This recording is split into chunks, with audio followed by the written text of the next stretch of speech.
Bab 861. Mulai sekarang, panggil aku Dewa Judi. Saat ini, hanya orang gila sungguhan yang masih ingin membuka cangkir terakhir. Otot-otot wajah Tuan Kelima berkedut dan dahinya berkeringat. Akhirnya, ia hanya bisa menggertakkan gigi dan mengeluarkan beberapa kata. Tidak, tidak perlu. Baiklah, kalau begitu, aku tidak akan bersikap sopan. Hong Dali melihat sekeliling lingkungan yang glamor itu dan menarik napas dalam-dalam dengan puas. Ya ampun. Tempat ini akan menjadi milikku mulai sekarang, ini tempat yang sangat bagus, sepertinya sudah waktunya bagiku untuk menyia-nyiakannya dengan baik, hehe. Bahkan sampai sekarang, gadis itu tidak mengerti bagaimana batu permata yang ia masukkan ke dalamnya bisa hilang. Mungkinkah Hong Dali ini memiliki kemampuan yang bahkan lebih tinggi darinya? Ternyata, tebakannya benar. Hong Dali memang punya kemampuan yang jauh lebih tinggi darinya. Karena Hong Dali punya sistem. Ketika Hong Dali meletakkan tangannya di cangkir kedua, dia diam-diam mengeluarkan antarmuka sistem. Pemrosesan permata, penanaman, dan peningkatan sihir, versi yang ditingkatkan. Sekarang, dia bisa menggabungkan dua batu permata menjadi satu. Yang dia butuhkan hanyalah dua batu permata atribut dan $1.000.000 galaksi. Saat ini, benda yang dipegang Hong Dali di tangannya adalah batu permata agility plus 10. Sebenarnya Hong Dali sudah tahu dari awal bahwa pertaruhan ini adalah jebakan dan dia pasti akan kalah. Dalam kehidupan sebelumnya, dia banyak membaca berita orang dalam mengenai perjudian. Kalau orang-orang yang membuka kasino saja tidak punya trik, kenapa mereka berani bertaruh sebesar itu? Kalau tidak percaya diri, tentu saja tidak akan berani. Siapa yang berani bertaruh sebesar itu tanpa keyakinan 100%? Sebenarnya, dia datang ke sini hari ini dengan niat untuk bermain santai sebentar untuk kehilangan sejumlah uang dan memperoleh poin atribut. Namun, hasilnya adalah dia benar-benar berhasil memancing pangeran kelima ini keluar. Oleh karena itu, ia langsung mengubah rencananya dan meminta Zhang Yi untuk sengaja kalah dalam pertempuran agar Tuan Kelima salah paham tentang kekuatan Hong Dali yang sebenarnya. Lalu, seperti yang diduga, Tuan Kelima memintanya untuk memainkan 3 pilihan satu. Ngomong-ngomong, Tuan Kelima memang pantas sial. Kalau itu jenis perjudian lain, Hong Dali mungkin akan menolaknya. Tapi untuk yang satu ini, apalagi batunya adalah batu permata, karena Tuan Kelima sampai sejauh ini menawarkan keuntungan kepada Hong Dali, ia tidak bisa menyalahkan Hong Dali karena menerimanya. Yang terpenting adalah bagian utama dari taruhan mereka adalah harta warisan dan hanya 35 juta yang berupa uang tunai. Hehe, oleh karena itu, Hong Dali tidak takut sistem mengurangi poin atributnya. Itulah sebabnya Hong Dali menyebutkan di awal bahwa ia menginginkan batu itu. Selama batu itu miliknya, dengan kemampuan pemrosesan permata sistem, tidak berlebihan untuk mengatakan bahwa bahkan ketika batu itu disembunyikan di ikat pinggang gadis itu, Hong Dali juga dapat melihat dengan jelas di mana batu itu berada. Oleh karena itu, ketika gadis itu mengirim batu ke dalam cangkir, Hong Dali menggabungkan kedua batu permata itu menjadi satu dan hasil akhirnya langsung masuk ke tangannya. Sialan, orang-orang idiot ini ingin menipuku, apa mereka benar-benar mengira aku orang bodoh? Kali ini, mereka harus tahu bahwa jika mereka terus mencoba menipu orang, mereka akan ditipu juga sebagai balasannya, bukan? Sialan, mulai sekarang panggil aku Dewa Judi. Orang-orang di sekitarnya memandang Hong Dali dan berseru, ya Tuhan, Tuan muda ini benar-benar dewa penjudi. Benar sekali, dia bahkan bisa menang dalam situasi seperti ini. Tangan Tuhan ini belum pernah kalah sebelumnya, aku benar-benar tersadar hari ini. 150 juta. Tuan muda ini menang besar begitu saja. Elentina benar-benar terkesan dengan Hong Dali. Beberapa petugas itu semua menatap Hong Dali dengan mata terbelalak. Orang yang saleh. Ini benar-benar orang yang saleh, tidak heran Nona Nian Wei sangat menyukainya. Adapun Tang Muxin, dia menyeringai dan melirik Hong Dali, hatinya dipenuhi kebahagiaan. Dia bisa mentolerir kekasihnya yang sedikit berubah-ubah hatinya, tetapi dia jelas tidak bisa mentolerir kekasihnya yang biasa-biasa saja. Lagi pula, di dunia ini, berubah-ubah hati itu butuh modal. Tanpa kemampuan menaklukkan wanita, sekalipun lelaki ingin berubah-ubah hati, ia tak akan punya nyali. Pada saat ini, Tuan Kelima masih bisa menahan diri. Lagi pula, masih banyak orang yang hadir. Dia masih harus bertahan hidup di dunia bawah di masa depan, jadi dia tidak bisa menarik kembali kata-katanya sekarang. Setidaknya, tidak sekarang. Namun, hanya karena ia tidak bisa melakukan hal seperti itu, bukan berarti orang lain juga bisa menoleransi. Manusia kadal adalah yang pertama bertindak. Ia memberi isyarat langsung dengan matanya, dan para pengawalnya langsung mengepung kelompok Hong Dali. Biasanya, orang biasa yang mampu mencapai tingkat seperti itu memiliki pengawal yang tentu saja tidak lemah. Seketika, 4 prajurit planet Orde Ketiga mengepung mereka. Di antara orang-orang biasa, prajurit planet Orde Ketiga jelas merupakan ahli dalam pertempuran. Namun, untuk level Hong Dali, mereka tidak seberapa. Begitu manusia kadal beraksi, 3 orang lainnya segera mengikutinya. Dalam sekejap mata, Hong Dali dikelilingi oleh 13 pengawal. Nak, beraninya kau main-main di tempat seperti ini. Lizardman tertawa dingin. Dia sama sekali tidak peduli siapa yang membuat masalah, asalkan dia mengatakan bahwa Hong Dali lah orangnya, maka begitulah adanya. Jika Hong Dali berani menolak, dia akan langsung melumpuhkannya. Oh! Hong Dali bahkan tidak repot-repot menjawabnya dan hanya menatap antek-anteknya, orang-orang ini berencana untuk membunuhku. Baiklah, berhati-hatilah, tempat ini milikku sekarang, tidak baik menghancurkan tempat yang baru saja kuperoleh ini. Oleh karena itu, perkelahian pun dimulai. Tentu saja, perkelahian itu berakhir dengan sangat cepat. 5 detik. Sekelompok pengawal berbaring di tanah di sekitar Hong Dali, berjumlah 13 orang. Sebenarnya, Hong Dali merasa bahwa 13 orang ini pantas dijuluki sebagai sosok yang mendominasi, 13 latihan salib 1.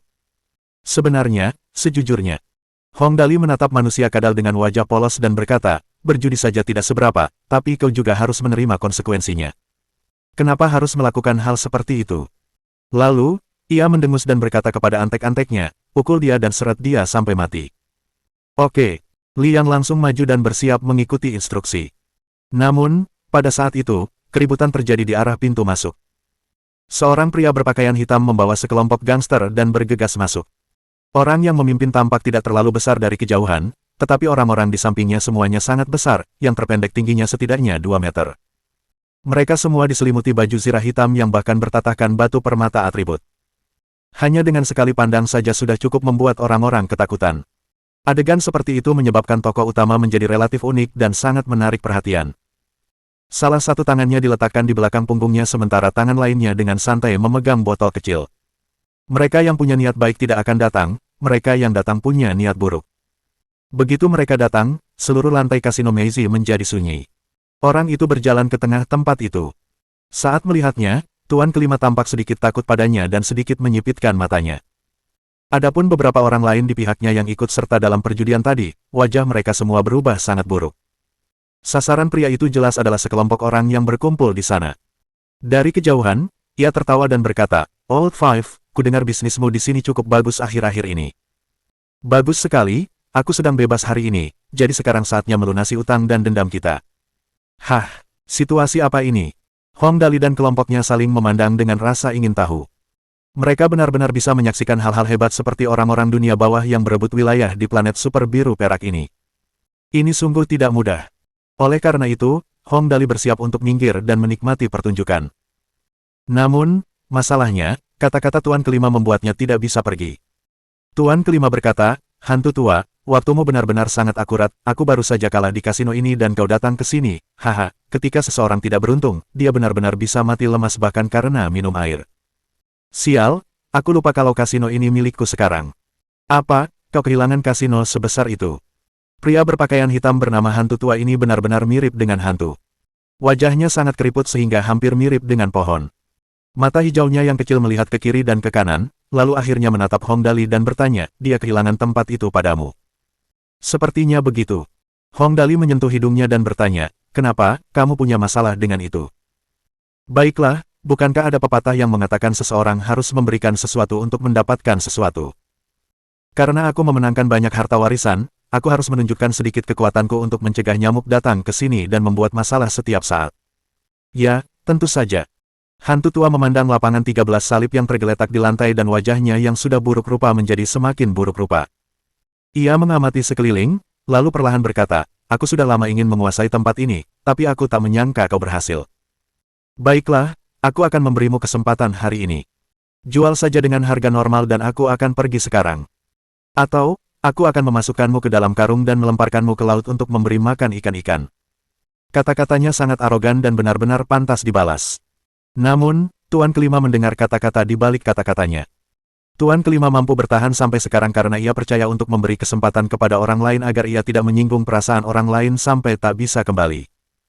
Hong Dali ini punya sumber daya dan latar belakang, menyinggung perasaannya sampai ekstrim bukanlah keputusan yang bijaksana. Itulah sebabnya ia tidak bertindak sekarang. Karena hantu tua ini begitu arogan hingga terasa aneh, ia diam-diam membantu Hong Dali. Hantu tua. Tuan kelima tertawa dan berkata, Meskipun kau contoh standar seseorang yang tiba-tiba kaya dan melakukan hal-hal seperti membawa sekantong uang untuk membeli pesawat luar angkasa, kau tidak sesombong ini terakhir kali. Ada apa denganmu hari ini? Kau salah minum obat. Hah? Ada kata-kata di balik kata-katanya. Hong Dali tersenyum menatap tuan kelima. Dia membantuku mencari info. Ya, dia melakukan hal yang benar. Meskipun kasinonya kalah dariku, dia masih punya sedikit kemurahan hati. Ya, terlepas dari apakah aku butuh bantuannya atau tidak, aku akan mengingat hal ini. Kau benar, aku benar-benar salah minum obat hari ini. Oh, benar, tertawa terbahak-bahak dan sangat bangga. Setelah selesai tertawa, ia mengepalkan tinjunya dan mengacungkannya ke langit, nadanya penuh hormat.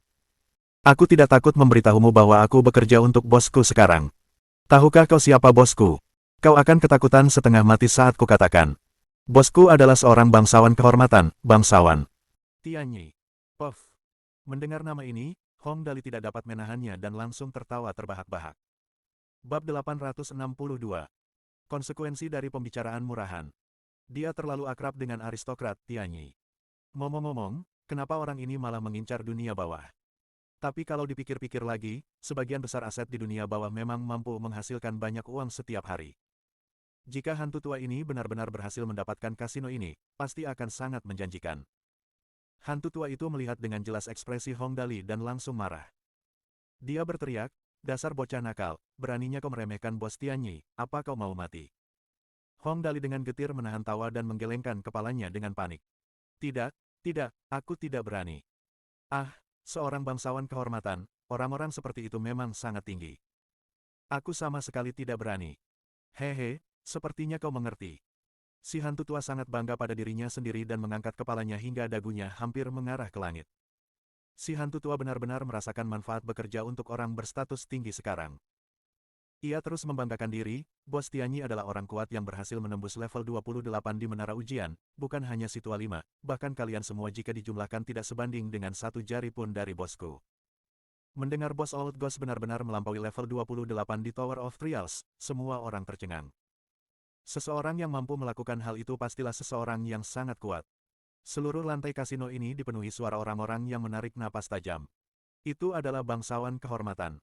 Berapa banyak bangsawan kehormatan yang ada di seluruh kota Shenluo yang berpenduduk lebih dari 300 juta orang? Paling banyak, hanya ada 200 dari mereka. Tidak berlebihan untuk mengatakan bahwa masing-masing bangsawan kehormatan ini adalah raja di distrik mereka. Selain dari dua keluarga bangsawan galaksi di kota Shenluo, keluarga Yin, dan keluarga Jiang, bangsawan kehormatan memiliki status tertinggi. Terutama bagi aristokrat, Tianyi yang telah melewati level 28, hantu tua ini benar-benar berhasil terhubung dengan orang seperti itu. Bahkan Old Five juga tercengang. Dengan suara gemetar, dia bertanya, Old Ghost, apakah kamu benar-benar bekerja untuk seorang bangsawan kehormatan sekarang? Hahaha, akhirnya kamu takut sekarang. Hantu tua sangat bangga pada dirinya sendiri. Hong Dali, Tang Muxin, dan yang lainnya semuanya berbagi pandangan, ekspresi mereka sangat menarik, tipe yang ingin tertawa tetapi berusaha menahannya dengan putus asa. Adegan hari ini sungguh lucu. Mereka bertanya-tanya, jika Tianyi super kuat yang melewati level 28, ini benar-benar ada di sini, situasi apa yang akan terjadi? Membayangkannya saja sudah membuat mereka sangat berharap. Hantu tua menyombongkan diri tentang aristokrat, Tianyi seolah-olah ia adalah pencipta alam semesta. Yang lain di sekitarnya mengangguk-angguk, sementara si tua lima dan yang lainnya sedang memikirkan cara untuk keluar dari masalah ini. Tidak peduli seberapa hebatnya mereka, mereka masih berada di level orang biasa. Tapi sekarang, pihak lain adalah bangsawan kehormatan, ini bukan pertarungan di level yang sama, mereka tidak punya cara untuk melawan. Terlalu mudah bagi seorang bangsawan kehormatan untuk menyingkirkan mafia seperti mereka jika bangsawan kehormatan itu menginginkannya. Jadi bagaimana, nak?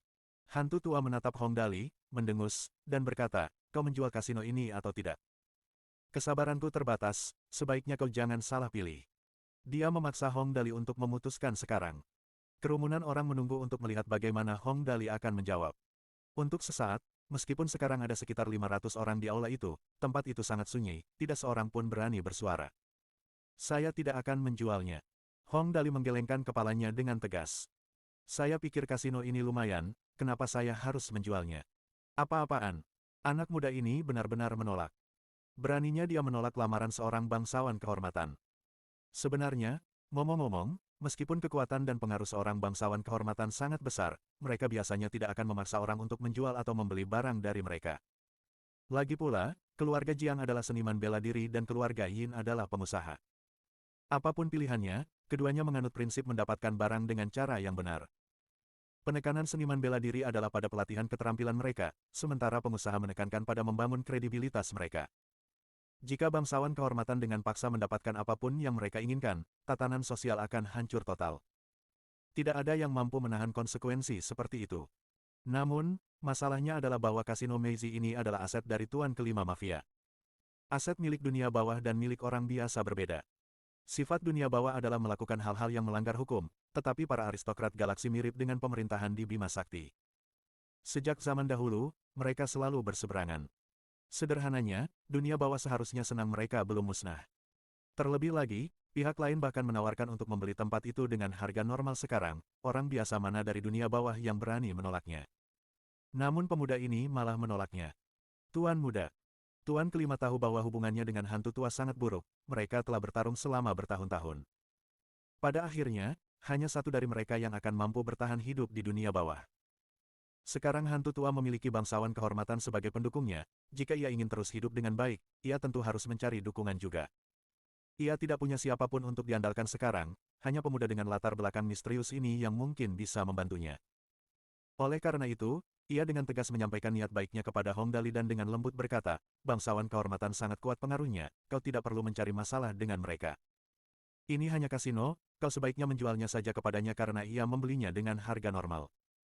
Lagi pula kau tidak akan rugi. Jika kau mundur selangkah, itu akan lebih baik untuk semua orang dan menghindari masalah. Dia memberi nasihat dengan niat baik.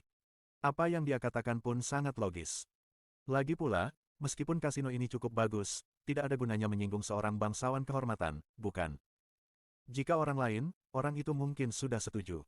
Tapi Hong Dali, dia adalah seseorang yang bisa mengalahkan galaksi aristokrat jika dia mau. Bukankah Li Tianxing sangat tangguh? Jenius nomor satu di generasi muda galaksi aristokrats. Tapi pada akhirnya, Li Tianxing hanya bisa menderita di tangan Hong Dali, kan? Terlebih lagi, aristokrat ini. Tianyi. Hong Dali tidak membual, tetapi jika Tianyi bertemu dengannya, Tianyi akan dengan hormat memanggilnya saudara Dali. Tidak menjual. Hong Dali terus menggelengkan kepalanya. Ini tempat yang bagus, hehe. Sambil berkata demikian, dia menatap hantu tua, tertawa dan berkata, aku tidak akan menjual kasino ini, apakah kamu ingin melakukannya dengan cara beradab atau cara yang sulit sekarang? Hah, dasar bocah nakal, kau menolak untuk menunjukkan rasa hormat kepada kami. Hantu tua memiringkan kepalanya dan berkata, hari ini aku akan menunjukkan kepadamu dengan jelas apa yang disebut kekuatan sejati. Sambil berkata demikian, dia melambaikan tangannya. Tangkap dia. Begitu dia memberi perintah, para pengawal yang berdiri di belakang langsung bergegas maju dan bersiap untuk bertarung. Hong Dali menatap Zhang Yi dan berkata, saudari Xiao Yi, jangan bunuh siapapun. Baiklah. Zhang Yi tentu saja tidak akan menolak instruksi Hong Dali. Oleh karena itu, mereka memulai perkelahian. Itu dimulai sangat cepat, prosesnya sangat mudah, hasilnya sangat aneh. 10 detik kemudian, seluruh 50 lebih penjaga yang di bawah hantu tua semuanya tergeletak di lantai. Yang terlemah di antara mereka adalah prajurit planet Orde pertama, sedangkan yang terkuat adalah prajurit planet Orde keempat. Mereka membentuk lingkaran dan bahkan ditumpuk satu di atas yang lain, tampak seperti bunga krisan yang indah. Ahli yang hebat, dia benar-benar seniman bela diri yang hebat. Pupil mata Fire Rose mengerut hebat. Kali ini, kecepatan Zhang Yi begitu cepat hingga tak terbayangkan. Bahkan Fire Rose tidak dapat melihat dengan jelas bagaimana Zhang Yi bergerak. Si hantu tua tercengang, dan orang banyak pun tercengang. Mulut Fifth Lord terbuka lebar sekali hingga ia hampir bisa memasukkan telur burung unta ke dalamnya. Situasi apa ini? Dia bahkan tidak bisa menang melawan Fire Rose tadi, apa dia pakai narkoba atau apa? Kau ingin menunjukkan pada Dali apa itu kekuatan sejati? Tang Muxin jelas tak akan melepaskan kesempatan untuk menghajar anjing yang tenggelam. Ia menghampiri dan menghentakkan kaki hantu tua. Sekarang kau tahu seperti apa kekuatan sejati, kan? Hantu tua begitu ketakutan hingga dia hampir menangis. Lebih dari separuh orang yang dibawa ke sini dikirim oleh Tianyi, terutama untuk menaklukkan dunia bawah di distrik ini. Selama ia bisa menaklukkan dunia bawah dalam radius 100 mil, Tianyi akan mengendalikan dunia bawah dari balik layar dan bertindak layaknya seorang raja. Tak disangka, ia baru memulai langkah pertama rencananya dan sudah menemui rintangan seperti itu. Tang Muxin menghentakkan kakinya begitu keras hingga semua tulang jari kakinya retak. Www siapa kau? Hantu tua tak mampu lagi bersikap arogan. Ia mundur dengan kasar dan berteriak, berani-beraninya kau menyerang orang-orang bangsawan kehormatan. Tunggu saja, tunggu saja. Tentu saja. Hong Dali menyeringai dan sama sekali tidak gugup. Kenapa kamu tidak meminta bosmu untuk datang ke sini? Dasar bocah nakal, kau pikir aku menggertakmu, begitu. Sambil berkata begitu, hantu tua mengeluarkan komunikatornya dan dengan panik meminta bantuan, "Bos, selamatkan aku. Ada bocah nakal di sini yang berani menyerang kita. Lagi pula, bawahannya cukup tangguh, semua orang yang kubawa kalah." Suara rendah dan dalam terdengar dari komunikator. "Sampah tak berguna, tunggu aku datang, aku akan melihat siapa yang begitu berani." Setelah mematikan komunikator, hantu tua kembali ke dirinya yang arogan. Ia tertawa terbahak-bahak dan berkata, "Menyesalkah kau sekarang, nak? Tunggu saja sampai bosku datang. Saat itu, aku akan menunjukkan apa itu kekuatan sejati." Pepatah bahwa masalah datang dari mulut memang ada bukan tanpa alasan. Tepat setelah ia mengatakan ini, Tang Muxin kembali menghentakkan kakinya dengan keras. "Kekuatan sejati, ya. Kau sungguh hebat, ya." Kemudian, Zhang Yi dengan tegas datang dan mereka berdua menghajar hantu tua. Bicara murahan lagi, bicara murahan lagi. Kerumunan itu menelan ludah mereka dengan kasar saat melihat ini. Kedatangan mereka hari ini tidak sia-sia, mereka bahkan menyaksikan pemandangan yang begitu menarik. Pertama, mereka menyaksikan pertaruhan lebih dari 200 juta dolar. Lalu, pemuda luar biasa yang seharusnya kalah ini justru menang. Segera setelah itu, manusia kadal ingin membunuhnya, tetapi malah dilumpuhkan. Kemudian, seorang mafia lain dengan dukungan kuat datang tepat setelahnya. Namun, tepat pada saat ini, tuan muda yang luar biasa ini kembali menunjukkan kehebatannya. Dia bahkan tidak menunjukkan rasa hormat kepada seorang bangsawan kehormatan dan langsung menghajar anak buah bangsawan kehormatan itu. Apa latar belakang tuan muda ini? Dia terlalu tak kenal takut, bukan? Kali ini, penonton akhirnya mengerti arti sebenarnya dari kata tak terkalahkan. Pemuda ini praktis tak terkalahkan. Diskusi lembut terdengar dari kerumunan. "Menurutmu apa latar belakang tuan muda ini? Dia begitu ganas. Berani-beraninya dia menghajar siapapun." Sulit untuk mengatakannya, ini benar-benar sulit untuk dikatakan, aku benar-benar berpikir bahwa dia seperti dewa, dia tak terkalahkan dalam mendapatkan gadis, tak terkalahkan dalam berjudi, dan bahkan tak terkalahkan dalam berkelahi. Benar sekali, dia benar-benar hebat. Dia bahkan tidak menghormati seorang bangsawan kehormatan. Membayangkannya saja sudah sangat mengerikan. Oleh karena itu, tepat ketika semua orang sedang menebak-nebak identitas Hong Dali, seorang petugas dari lantai atas bergegas turun dan berteriak, "Tuan kelima, di atas, ada seorang bangsawan kehormatan di sana. Bangsawan Tianyi, dia di sini." Bab 863. Takut konyol. Aristokrat Tianyi telah tiba. Aristokrat Tianyi telah tiba. Mendengar ini, Hong Dali dan kelompoknya tidak merasakan sesuatu yang istimewa, tetapi kelima mafia itu langsung berkeringat dingin. Itu adalah seorang bangsawan kehormatan. Kebanyakan orang bahkan tidak akan pernah memiliki kesempatan untuk berinteraksi dengan seorang bangsawan kehormatan seumur hidup mereka, tetapi orang seperti itu benar-benar muncul di sini sekarang. Perlu disebutkan bahwa sejak Hong Dali tiba di planet super biru perak, status orang-orang yang berinteraksi dengannya semuanya sangat tinggi. Begitu dia tiba di planet ini, dia langsung melawan para aristokrat galaksi, lalu langsung menjadi aristokrat kehormatan ganda tingkat oranye. Status terendah dari orang-orang yang biasanya berinteraksi dengannya sudah menjadi aristokrat kehormatan. Sedangkan bagi mereka yang berstatus lebih tinggi, apakah Whitebeard Gate cukup mengesankan? Apakah Queen of Blades cukup mengesankan? Oleh karena itu, bagi Hong Dali dan orang-orangnya, bangsawan kehormatan tidaklah berarti apa-apa, tetapi ini hanya untuk Hong Dali dan orang-orangnya. Bagi orang-orang yang statusnya rendah, situasinya berbeda. Perlu diketahui bahwa terdapat lebih dari 3.000 kota utama di planet super perak biru. Jika kita menyebut kota Shenluo saja, luasnya sudah mencapai 4,8 juta kilometer persegi, setara dengan setengah luas negara surgawi. Dengan populasi 500 hingga 600 juta jiwa. Namun, berapa jumlah bangsawan kehormatan yang ada? Hanya sekitar 100 orang. Setiap bangsawan kehormatan memiliki kekuasaan yang sangat besar di tangan mereka. Menghancurkan orang-orang kecil seperti Tuan Kelima hanyalah masalah kata-kata bagi mereka. Oleh karena itu, Tuan Kelima dan keempat orang lainnya benar-benar ketakutan sekarang. Sekarang bangsawan kehormatan datang ke sini secara pribadi, dia mungkin ada di sini untuk menyelesaikan semuanya sekali dan untuk selamanya. Hahaha. Melihat ekspresi Tuan Kelima dan keempat mafia lainnya, hantu tua sangat puas. Ia tertawa terbahak-bahak dan berkata, "Bos datang. Hahaha, kalian semua. Tunggu saja." Begitu bos datang, kalian semua akan berakhir dengan sangat buruk.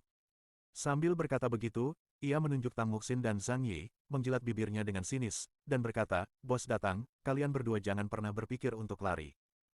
Setelah aku membereskan orang-orang ini, aku akan memberitahu kalian apa yang disebut kesenangan, hahaha." Kalau orang lain, mereka mungkin takut sekarang. Tapi Tang Muxin dan Zhang Yi, kenikmatan itu. Tang Muxin menamparnya lagi. Kau pikir kau sangat hebat, ya? Akhirnya buruk, ya. Wajah hantu tua ditampar dan menoleh ke sisi kirinya. Kemudian, Zhang Yi menamparnya hingga wajahnya menoleh ke sisi kanan lagi. Tenangkan kami, ya, kau masih punya rencana lain untuk kami, ya. Serangkaian suara tamparan terus berlanjut.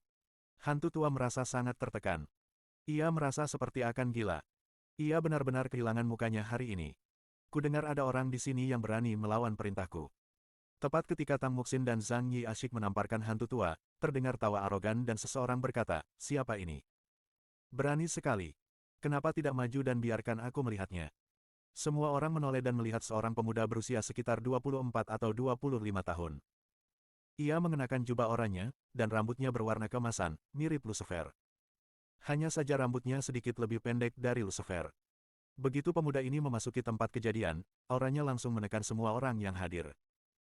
Lebih dari 400 orang mundur 3 langkah bersama-sama, lalu membungkuk 45 derajat dan memberi salam. "Tuan bangsawan, aristokrat, Tianyi telah tiba." "Bos, akhirnya kau di sini." Melihat Tianyi, hantu tua tidak peduli lagi. Ia menerjang ke depan, berlutut, dan memeluk kaki Tianyi.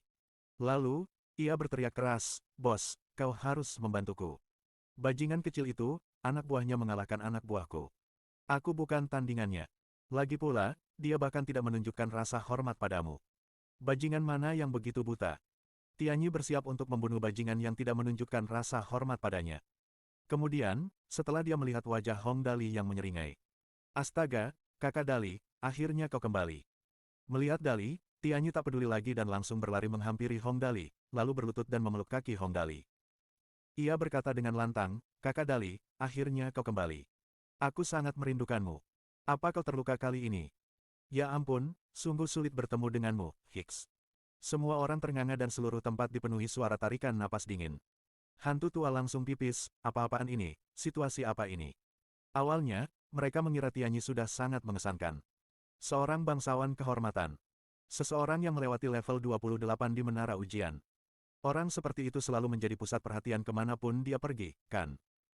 Tapi sekarang, dia malah memeluk kaki pemuda bernama Dali ini. Apa-apaan? Seorang bangsawan kehormatan tingkat oranye malah memeluk kaki orang lain.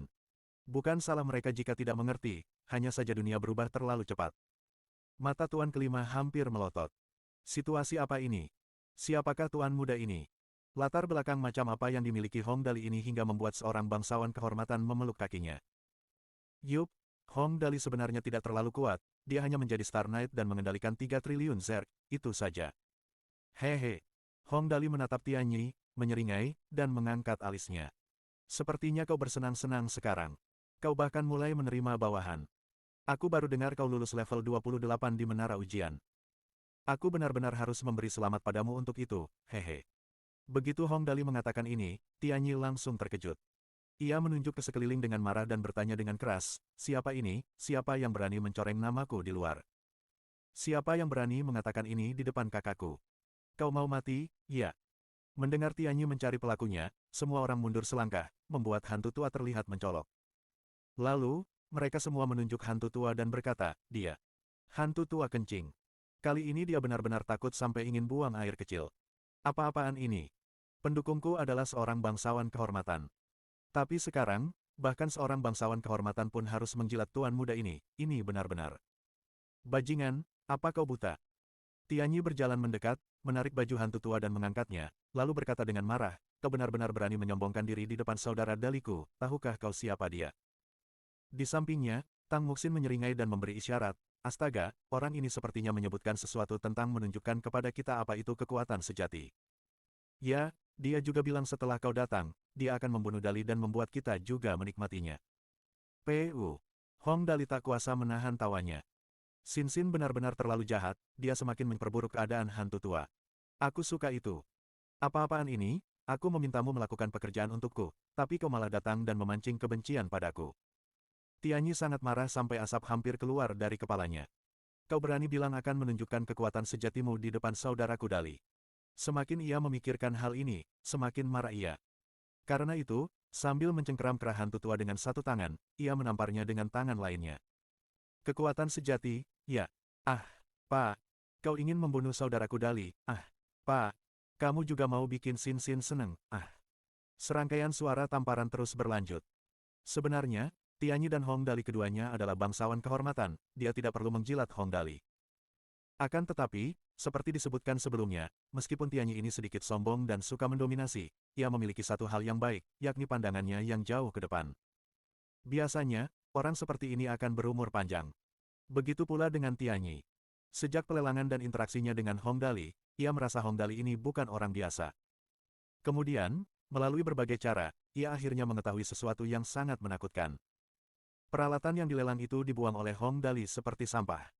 Sebenarnya, informasi tentang klien seharusnya dirahasiakan. Namun, Tianyi ini sedikit berbeda, keluarganya dan keluarga Sauron telah berteman selama beberapa ratus tahun. Mereka jelas-jelas tumbuh besar dengan mengenakan celana yang sama. Memang benar pusat lelang Sauron tidak akan mudah membocorkan informasi klien mereka, bahkan kepada para aristokrat galaksi. Namun, ini hanya di permukaan.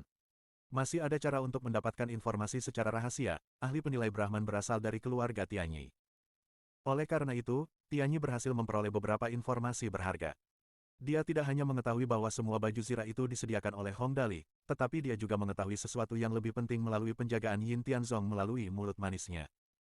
Sebelumnya, wahana antariksa yang muncul di tempat tinggal Bright Sun Sin ada di sana untuk menangkap Hong Dali. Pada akhirnya, mereka tidak hanya gagal melakukannya, Yin Tianzong bahkan dipukuli oleh Hong Dali. Kemudian, sebelum Yin Tianzong memiliki kesempatan untuk membalas dendam, dia dibeli oleh Hong Dali dengan batu permata energi kelas super dengan peningkatan 50%. Sekarang, Hong Dali memiliki hubungan yang sangat dekat dengan Yin Tianzong, Jiang Qianshui, dan Feng Wuhen. Sial, terhadap orang macam ini, pilihan terbaiknya adalah menjilatnya, bukan? Karena itu, ketika melihat Hong Dali hari ini, Tianyi langsung bergegas dan menyatakan niat baiknya. Sebenarnya, banyak orang akan memandang rendah orang seperti Tianyi yang menjilat orang lain. Namun, sejujurnya, menjilat juga membutuhkan status yang cukup tinggi. Tidak semua orang memenuhi syarat untuk menjilat Hong Dali. Baiklah, baiklah. Melihat hantu tua itu benar-benar akan mati jika Tianyi terus menamparnya, Hong Dali mendengus dan berkata, karena dia tidak tahu identitas kita, dia tidak bisa disalahkan, jangan benar-benar membunuhnya, aku baru saja kembali, tidak akan menyenangkan jika suasana hatiku terpengaruh sekarang, hehe.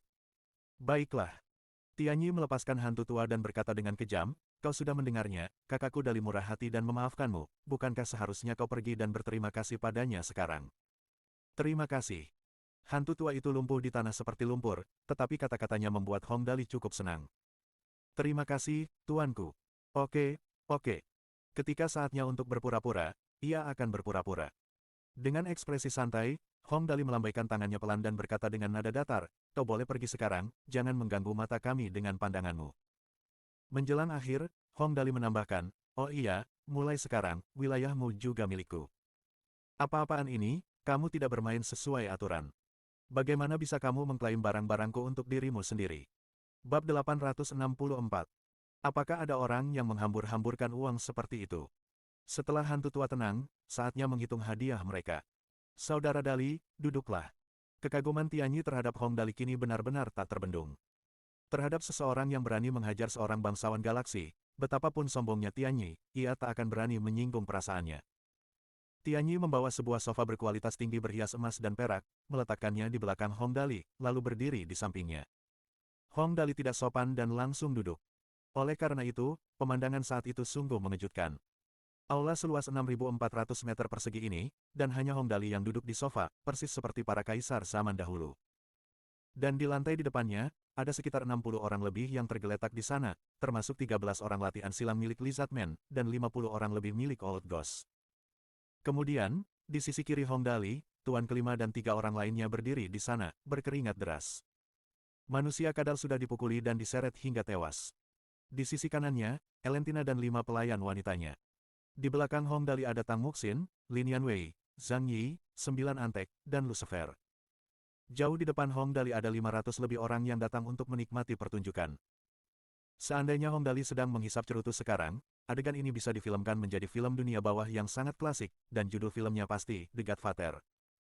Lalu, ia akan menerima penghargaan seperti Milky Way Shen Luo Golden Award atau semacamnya.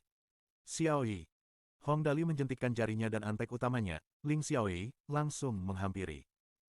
Ling Xiaoyi berusaha keras menahan tawa dan dengan ekspresi serius, ia berkata dengan hormat, Tuan Muda, beritahu saya instruksi Anda. Ya, dia pasti harus ikut bermain di saat seperti itu. Kalau dia benar-benar tertawa, itu akan benar-benar merusak suasana. Xiaoyi. Hong Dali terisak, setengah memejamkan mata, dan berkata, hitung berapa banyak yang kita dapatkan hari ini. Aku ingat aku memenangkan cukup banyak barang. Baik, Tuan Muda. Ling Xiaoyi berdeham dan, di bawah telinga semua orang yang terangkat, mulai membaca, keuntungan hari ini termasuk, tunai, 35 juta. Kasino Meiji, setara dengan 35 juta dolar. Kam Again Pub, setara dengan 12 juta dolar. Satu gedung perkantoran komersial, setara dengan 8 juta dolar. Restoran hiburan komprehensif berskala besar, dengan arena seluncur es sungguhan di lantai 1, ruang biliar di lantai 2, ruang konser di lantai 3, restoran dan supermarket di lantai 4, setara dengan 21 juta dolar. Satu gedung bisnis, setara dengan 24 juta dolar. Satu pabrik pakaian setara dengan 17 juta dolar. Setelah menyelesaikan laporannya mengenai harta warisan ini, Ling Xiaoyi berkata, kali ini, kita memperoleh total harta warisan senilai 152 juta dolar. Setelah dia mengatakan hal itu, semua orang tercengang. Awalnya, tempat itu menjadi sunyi senyap. Lalu, tempat itu benar-benar meledak. Ya Tuhan, dia menghasilkan lebih dari 150 juta dalam waktu sesingkat itu. Ini benar-benar. Ini tak terbayangkan, 152 juta dolar galaksi hanya dalam satu taruhan. Tuhan, tolong jatuhkan emas batangan dan hancurkan aku sampai mati dengannya, aku tidak ingin hidup lagi. Orang-orang akan benar-benar mati jika dibandingkan dengan orang lain. Ngomong-ngomong, ketika Tuan Muda datang ke sini, bukankah dia di sini untuk menyia-nyiakan? Tianyi juga benar-benar tercengang mendengar semua ini. Situasi apa ini? Ada apa dengan harta senilai 152 juta itu? Mungkinkah orang-orang ini semua beralih profesi dan menjadi filantropis? Jadi mereka memberikan harta mereka kepada Hong Dali secara cuma-cuma. Kini, Tianyi mengagumi Hong Dali sepenuh hati, bahkan cenderung menjadi antek Hong Dali. Bahkan Liang merasakan aura bahaya yang kuat darinya dan tanpa sadar mendekati Hong Dali. Bahkan Tuan kelima dan tiga orang lainnya pun berkeringat dan merasa kesakitan saat mendengar angka ini. Lagi pula, ini bukan angka kecil. Tanpa diduga, Hong Dali sama sekali tidak tampak terkejut. Faktanya, ia memang tidak terkejut. Karena tidak peka terhadap angka, ia hanya berkata, hadiah ini cukup biasa saja, tapi cukup bagus. Apa-apaan? Di mulutnya, properti-properti ini yang nilainya begitu tinggi sampai cuma cukup bagus. Sebenarnya, itu sudah cukup bagus. Bagi Hong Dali, jika ia berhasil menghambur-hamburkan semua harta ini, ia hanya akan mendapatkan 152 poin atribut, yang sebenarnya tidak banyak. Lalu, Ling Xiaoyi tak lupa menambahkan, oh ya, Tuan Muda, saya baru saja bertanya. Mafia bernama Hantu Tua itu punya 16 jalan di wilayahnya. Diameternya sekitar 40 km lebih, ini dianggap wilayah yang cukup luas. Yap, lumayan. Hong Dali menyeringai, menatap Tuan kelima, dan berkata, oh iya, kau Tuan kelima, kan? Seberapa luas wilayahmu? Apa-apaan, apalagi yang bisa dia katakan di saat seperti ini? Jika keringat Tuan kelima diperas dari pakaiannya, mungkin cukup untuk mandi. Bahkan seorang bangsawan kehormatan pun harus menjilat Tuan muda ini, apalagi yang bisa dia katakan. Tuan kelima dengan putus asa berkata, wilayahku sedikit lebih kecil dibandingkan dengan Hantu Tua, dengan sekitar 14 jalan. Itu seharusnya berdiameter sekitar 30 km lebih. Inilah fondasinya. Kini setelah tampaknya ia akan kehilangannya, Fifth Lord memang merasa hal itu lebih memilukan daripada bunuh diri. Bagaimanapun, keputusannya tadi masih tepat, ia tidak terlalu menyinggung Tuan muda ini. Kalaupun tidak, Hantu Tua akan menjadi teladannya sekarang, setidaknya ini bisa menjadi penghiburan baginya. Ketika Tuan kelima sedang sakit hati dan dengan wajah yang tampak akan mati, Hong Dali menyentuh dagunya dan, seperti memberikan kue yang hanya bernilai 2 dolar, dengan santai berkata, ya, kalau begitu mulai sekarang, kau juga yang bertanggung jawab atas wilayah Hantu Tua. Baiklah. Tuan kelima menjawab dengan lesu, lalu segera pulih. Wilayah Hantu Tua milikku mulai sekarang. Aku yang mengendalikan mereka sekarang. Ini bukan masalah kecil. Meskipun keberuntungan sedang berpihak padanya, Tuan kelima tidak berani menyetujuinya begitu saja. Ia ragu-ragu dan bertanya, Tuan muda, apakah saya benar-benar akan bertanggung jawab atas wilayahnya mulai sekarang? Benar, kata Hong Dali, aku tidak berencana memasuki dunia bawah, jadi untuk apa menyimpannya? Ingat, kelola dengan baik, aku juga punya persyaratan untukmu. Jika kau tidak memenuhinya, hati-hati aku akan memasukkanmu ke dalam karung dan melemparkanmu ke laut untuk memberi makan ikan-ikan. Terima kasih, tuanku. Sekarang, apa lagi yang bisa dikatakan tuan kelima? Dia langsung berkata, mulai sekarang, aku akan melakukan apapun yang kau perintahkan. Jangan menjilatku. Hong Dali mendengus dan berkata perlahan, dengar baik-baik. Aku tidak peduli apa yang kau lakukan dengan wilayah ini, tapi kalau kau berani menyentuh yang tua, yang lemah, yang sakit, yang cacat, dan yang hamil, aku akan memotong salah satu jarimu setiap kali kau mencoba. Juga, minta anak buahmu untuk patuh dan belajar dengan baik. Kalau mereka tidak ada kerjaan, bantu nenek-nenek menyeberang jalan atau apalah, beri makan kucing dan anjing liar kalau mereka melihatnya juga. Kau dengar aku, kan? Mata tuan kelima hampir keluar. Kita ini dunia bawah, dunia bawah. Kamu benar-benar meminta anggota dunia bawah untuk membantu nenek-nenek menyeberang jalan. Dan mengurus kucing dan anjing liar. Apapun masalahnya, kata-kata Hong Dali kini bagaikan dekret kekaisaran. Tuan kelima tak berani menolak sama sekali dan kembali berterima kasih kepada Hong Dali. Lalu, seketika, kekayaan bersihnya terasa berlipat ganda dan terasa sangat berbeda dari sebelumnya. Setelah menyelesaikan wilayah kekuasaan tuan kelima, Hong Dali memandang ke arah Elentina. Wanita ini sepertinya punya potensi untuk menjadi playgirl. Yang terpenting adalah dia bisa dianggap sebagai wanita dewasa standar, dan dia juga tampak seperti seorang janda. Apapun masalahnya, terus terang saja, wanita ini tidak akan menghargai tubuhnya sendiri. Hong Dali jelas tidak akan mencampuri kehidupan pribadi Elentina, ia tidak terlalu menginginkan wanita. Kalaupun ia menginginkan wanita, ia tidak akan memilih wanita seperti Elentina. Semua wanita di sampingnya sekarang berkualitas tinggi, bukan? Kemurnian Tang Muxin, sikap Lin Yanwei yang seperti kakak perempuan, sifat pemalu Zhang Yi, dan bahkan Lin Chuyin juga sangat khas. Semuanya akan memikat Elentina dari segi penampilan dan bentuk tubuh. Oleh karena itu, Hong Dali berpikir, karena ia sudah setuju untuk berinvestasi di pub Elentina sebelumnya, ia harus menepatinya meskipun hanya sedikit. Oleh karena itu, Hong Dali menyentuh dagunya, berpikir sejenak, dan tiba-tiba berkata, baiklah, bos. Tuan muda. Elentina ketakutan hingga wajahnya memucat dan berkata, saya tidak berani dipanggil bos di depan Anda. Panggil saja saya Elentina, kedengarannya lebih baik. Setelah mengatakan ini, seluruh tubuh Elentina hampir basah kuyup oleh keringat. Hong Dali adalah sosok yang seperti kaisar. Jika pemilik bar kecil seperti dia dipanggil bos oleh tuan muda, umurnya akan berkurang karena ini. Baiklah. Hong Dali sama sekali tidak peduli dengan hal-hal seperti itu.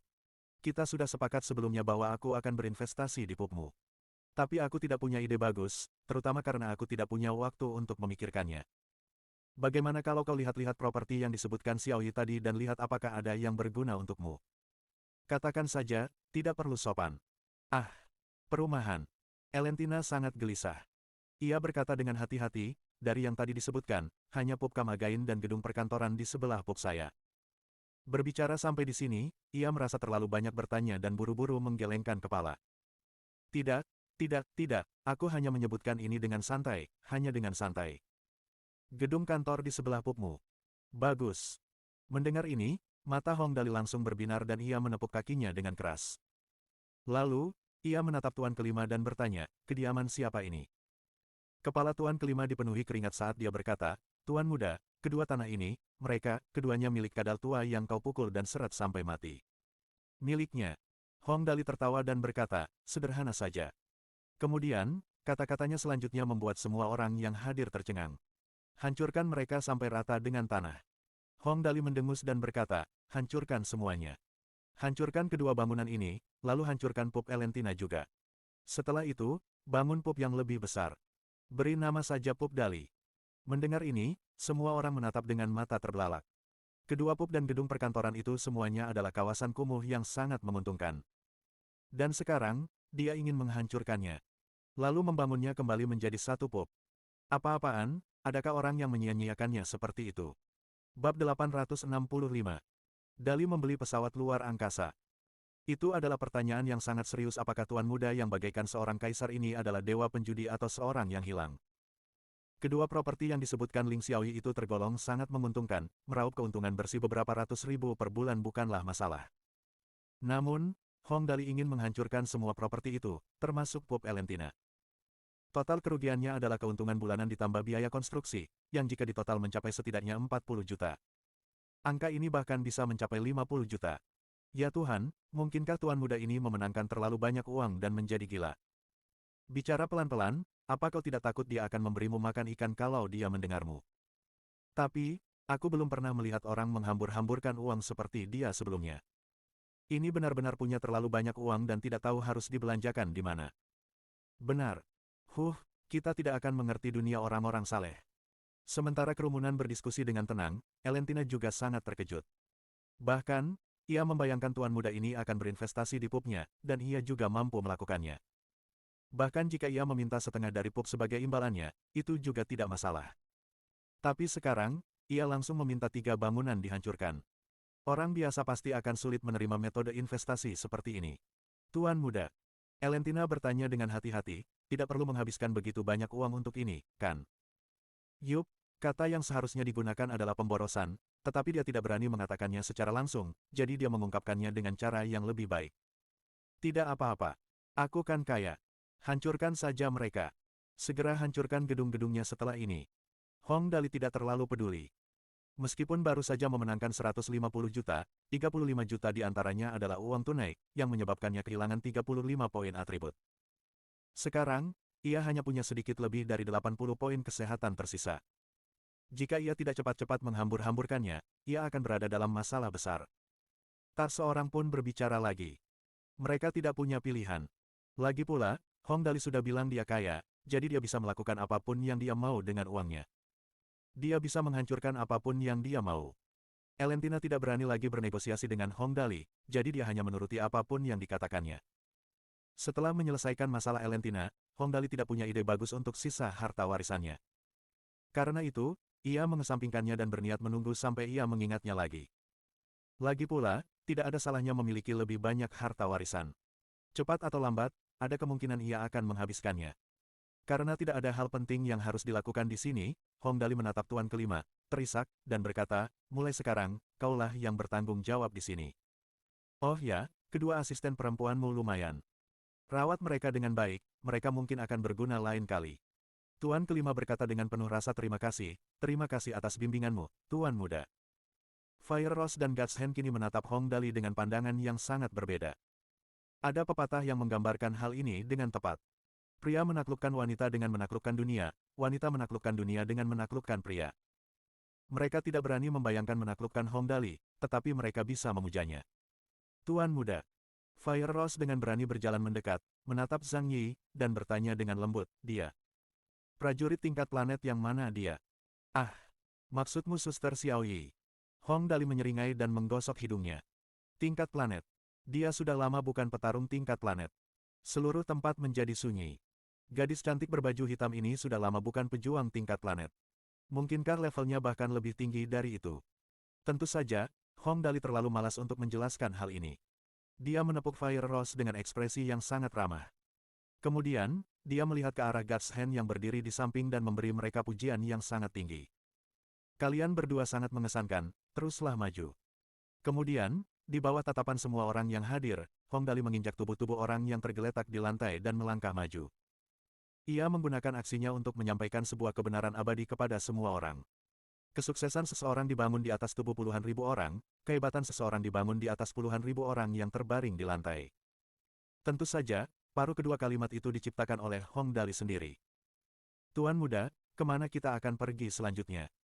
Di hadapan Hong Dali, sang aristokrat yang selalu arogan, Tianyi praktis menjadi pelayannya yang paling rendah hati.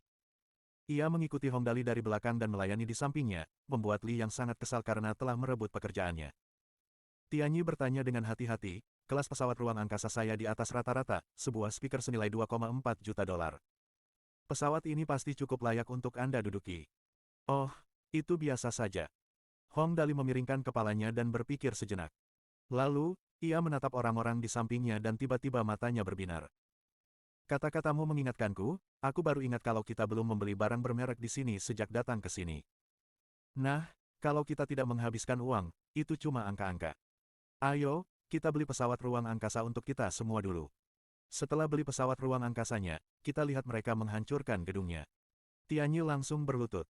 Sial, aku pun ingin menjadi antek tuan muda juga, lihat perlakuan mereka. Sekarang, semua orang tahu Hong Dali pasti akan merasa tidak nyaman jika tidak menghambur-hamburkan hartanya sehari pun. Dia baru saja memenangkan properti senilai 150 juta. Dikurangi dua yang akan dia hancurkan, dia masih punya sisa 130 juta. Karena dia punya uang dan kemauan, dia bisa menghancurkan gedung-gedungnya sesuka hatinya. Lalu, mereka berangkat. Di planet super biru perak ini, terdapat cukup banyak merek mewah.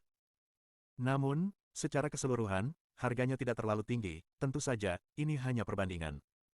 Setidaknya, orang biasa tidak akan mampu membeli pesawat ruang angkasa seharga beberapa juta dolar. Namun, sebagai Hong Dali, segalanya berbeda baginya. Tunggangannya yang biasa, Grand Zone, bernilai lebih dari 100 juta, sehingga pesawat ruang angkasa yang bernilai beberapa juta pun terbilang murah di matanya. Namun, ia tak punya pilihan selain membeli pesawat ruang angkasa karena hanya ada satu Grand Zone, dan mengendarainya di jalanan tampak kurang mengesankan jika dibandingkan dengan pesawat ruang angkasa. Oleh karena itu, Hong Dali dan yang lainnya dengan cepat datang ke pasar pesawat ruang angkasa terbesar di distrik ke-77 kota Senluo. Ketika Hong Dali datang bersama rombongan besarnya, terutama dengan seorang bangsawan kehormatan yang mengikutinya, rasanya seperti seorang pemimpin negara yang sedang berkeliling negaranya secara rahasia. Manajer pasar ini terkejut melihat pemandangan ini dan langsung berlari menghampiri mereka, membungkukkan badan terlebih dahulu sebelum berkata apapun. Ya ampun, Anda di sini, tamu terhormat. Silakan masuk. Ada yang bisa saya bantu? Hong Dali, kita di sini untuk melihat wahana antariksa ini.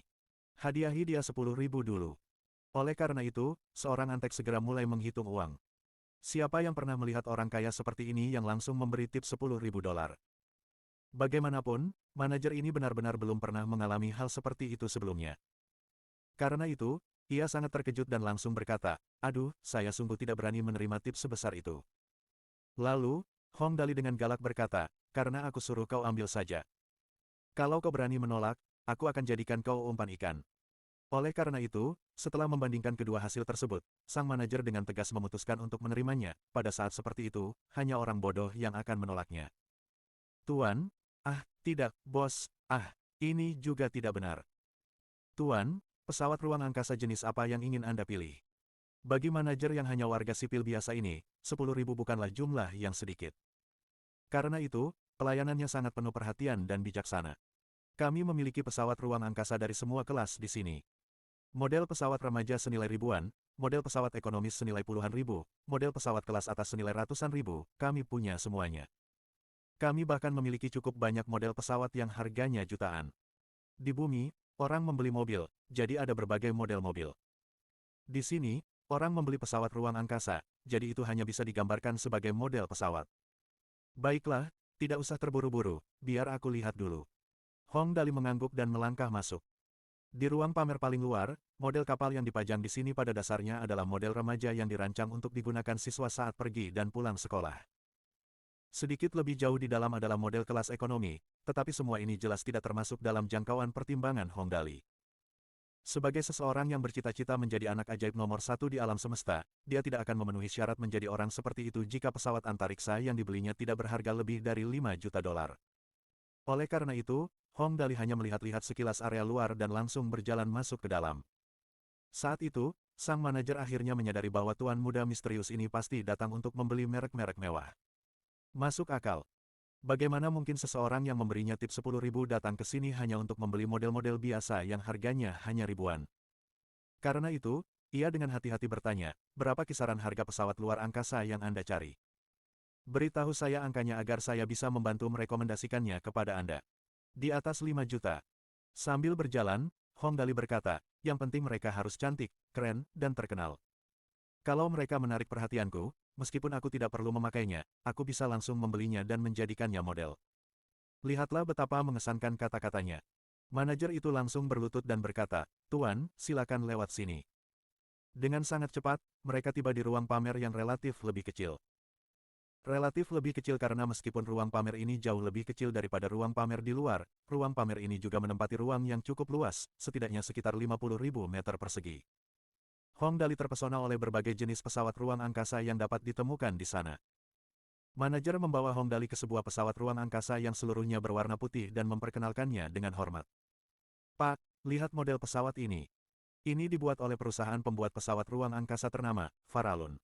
Performa pesawat ruang angkasa ini sangat bagus dan harganya pun tidak murah." Harganya 3,8 juta dolar galaksi, sangat cocok untuk seseorang dengan status seperti Anda.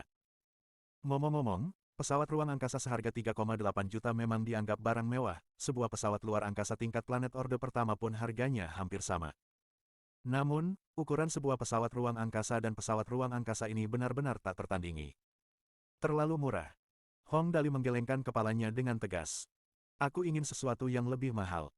Oleh karena itu, mereka melanjutkan ke yang berikutnya. Kali ini, sebuah pesawat ruang angkasa berwarna abu-abu. Manajer itu memperkenalkan. Yang ini buatan Eight Speaker. Banyak personel kelas atas menilai bahwa terlepas dari apakah Anda mampu membelinya atau tidak, perjalanan Anda ke sini tidak akan sia-sia jika Anda melihat pesawat ruang angkasa ini. Harganya 4,8 juta, cocok untuk anggaran Anda. Yap, ini cuma rata-rata. Hong Dali terus menggelengkan kepalanya. Terlalu rendah. Apa-apaan, pesawat luar angkasa seharga 4,8 juta masih terlalu murah untuknya. Jantung sang manajer berdebar kencang. Dengan sangat cepat, mereka pun beralih ke wahana berikutnya. Sepanjang perjalanan, Hong Dali melihat berbagai macam wahana antariksa, dan semuanya sangat luar biasa. Tentu saja, harganya pun sangat tinggi dan mulia. Namun, tidak ada satupun yang mampu menarik perhatian Hong Dali. Tepat saat manajer itu hampir kehilangan suaranya, Hong Dali menunjuk ke sebuah pesawat ruang angkasa berwarna hitam dan bertanya, yang ini kelihatannya tidak buruk, mengapa kau tidak memperkenalkan yang ini kepadaku? Bab 866. Tak peduli berguna atau tidak, beli saja dulu. Pesawat ruang angkasa itu benar-benar hitam legam. Karena berwarna hitam legam, warnanya tentu saja berbeda dari hitam terang yang biasa kita lihat. Cat pada pesawat ruang angkasa ini tidak memantulkan cahaya, membuatnya tampak seperti sepotong arang besar. Bentuknya persegi dan tampak sangat padat. Manajer itu buru-buru memperkenalkan. Tuan, model ini dibuat oleh George Barton Shipyard. Ini adalah pesawat ruang angkasa yang dibuat untuk perjalanan luar angkasa para bintang. George Barton tidak membuat banyak model pesawat ruang angkasa ini di seluruh Bima Sakti. Hanya memiliki kurang dari 500 unit, pesawat ruang angkasa ini memiliki daya tahan yang sangat baik dan kemampuan melintasi antar bintang. Pesawat ini dilengkapi dengan mesin tabrakan elektronik berenergi tinggi model VF1088. Pesawat ini memiliki pelayan AI yang sangat cerdas dan mudah digunakan. Interiornya menggunakan perpaduan dua warna dan kursinya dijahit dengan tangan, sangat nyaman dilihat, memiliki gaya yang elegan dan klasik, dan memiliki berbagai peralatan keselamatan seperti sistem penglihatan malam, navigasi antar bintang, sistem gas antibiokimia, peralatan pasokan oksigen di kokpit, serta sistem video dan audio-video holografik, dan sistem deteksi antar bintang berteknologi tinggi. Tentu saja, ini hanya bisa dianggap sebagai data dasar dari wahana antariksa ini. Jika dia ingin menjual wahana antariksa ini, dia masih perlu berusaha lebih keras. Tuan, dari sikap Anda yang mengesankan, Anda jelas orang yang punya teman di mana-mana. Wahana antariksa antar bintang George Barton ini praktis dibuat khusus untuk Anda. Wahana ini hanya melayani orang-orang paling sukses, dan juga sangat langka, bisa digambarkan sebagai kemewahan bagi orang biasa hanya untuk melihatnya. Kemudian, dia membuka pintu wahana antariksa. Mungkin Anda harus naik dan mengobrol dengan AI di wahana antariksa. Untuk model wahana antariksa ini, bukan orang-orang yang memilihnya, melainkan yang memilih pemiliknya. AI kapal ini tidak akan menerima orang biasa yang tidak punya selera. Lihat cara dia mengatakannya. Dengan begini, pesawat ruang angkasa ini langsung terdengar jauh lebih mewah dan berkelas, ya. Kurang dari 500 di seluruh Bima Sakti dan ia memilih pemiliknya, bukan manusia yang memilihnya. Yap, lumayan. Hong Dali sangat puas. Inilah barang berkualitas tinggi yang ia inginkan. Barang-barang kecil biasa jelas tidak mampu menunjukkan sifatnya yang boros. Karena itu, Hong Dali bertanya, berapa harganya? Tepatnya 8,88 juta. Manajer itu buru-buru bertanya, mengapa Anda tidak pergi dan mencobanya? Biasanya, prosedur yang lazim dilakukan adalah memperkenalkan barang terlebih dahulu, lalu membujuk pembeli, lalu menguji barang tersebut, lalu mendiskusikan apakah pembeli ingin membeli barang tersebut atau tidak. Kemudian, kata-kata Hong Dali selanjutnya membuat sang manajer berlutut menyembah. Tidak perlu menguji, aku sedang tidak ingin. Berikan aku beberapa pesawat ruang angkasa ini untuk terbang bersenang-senang. Tunggu, biar aku hitung dulu, jangan cemas. Wahana antariksa seharga 8,88 juta. Beli beberapa untuk terbang demi kesenangan. Hong Dali mulai menghitung. 1, 2, 3, 4, 5, 6, 7, 8. Ada Tang Muxin dan dua gadis lainnya, 9 antek, dan Lucifer, totalnya 14 orang, termasuk Hong Dali sendiri. Yap, 14 orang, kalau begitu kita beli 15 pesawat ruang angkasa dulu. Bulatkan menjadi 8 juta untuk setiap pesawat ruang angkasa. Keringat dingin langsung mengucur di dahi sang manajer.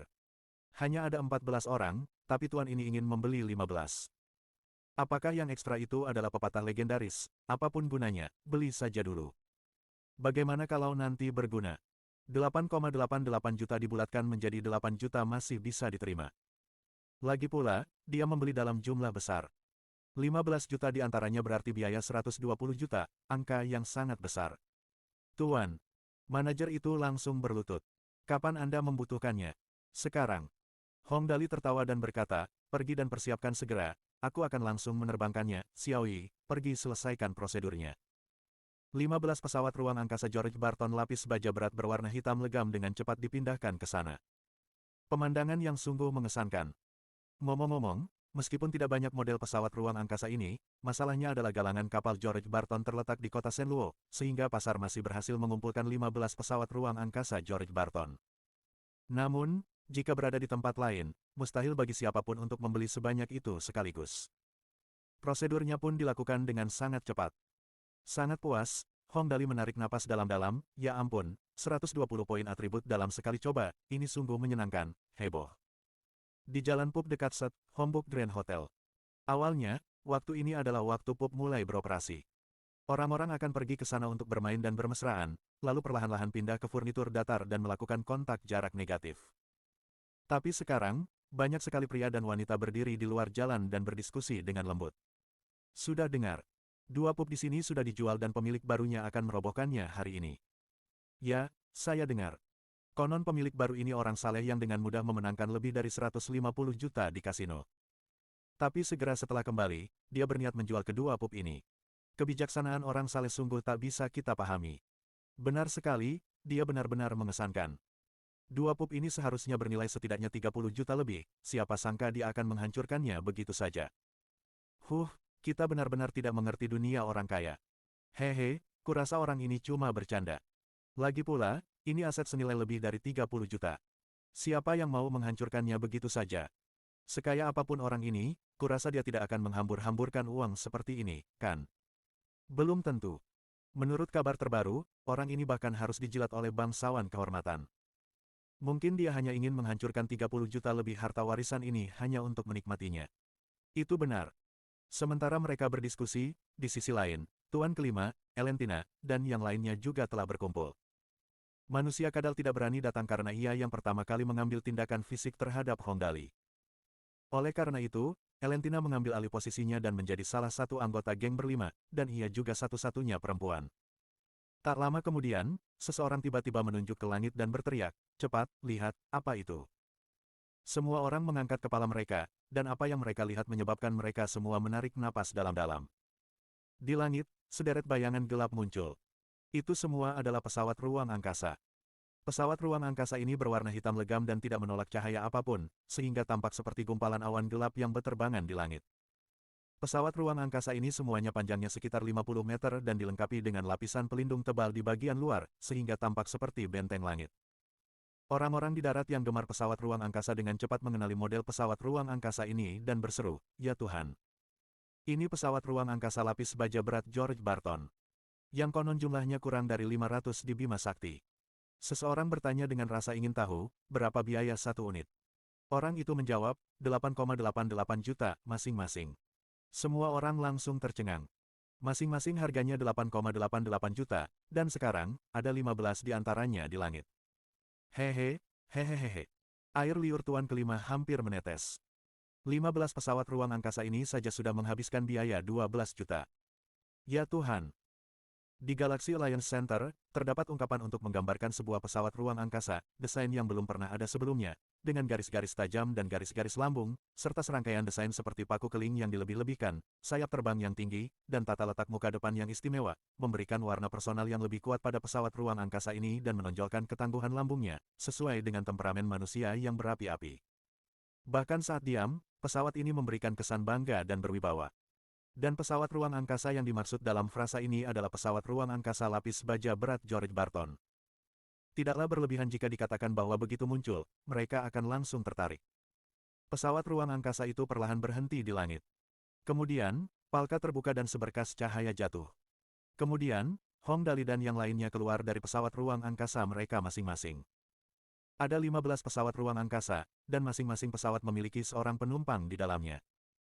Setelah semua orang turun, 9 antek segera berkumpul di sekitar Hong Dali dan membungkuk serempak.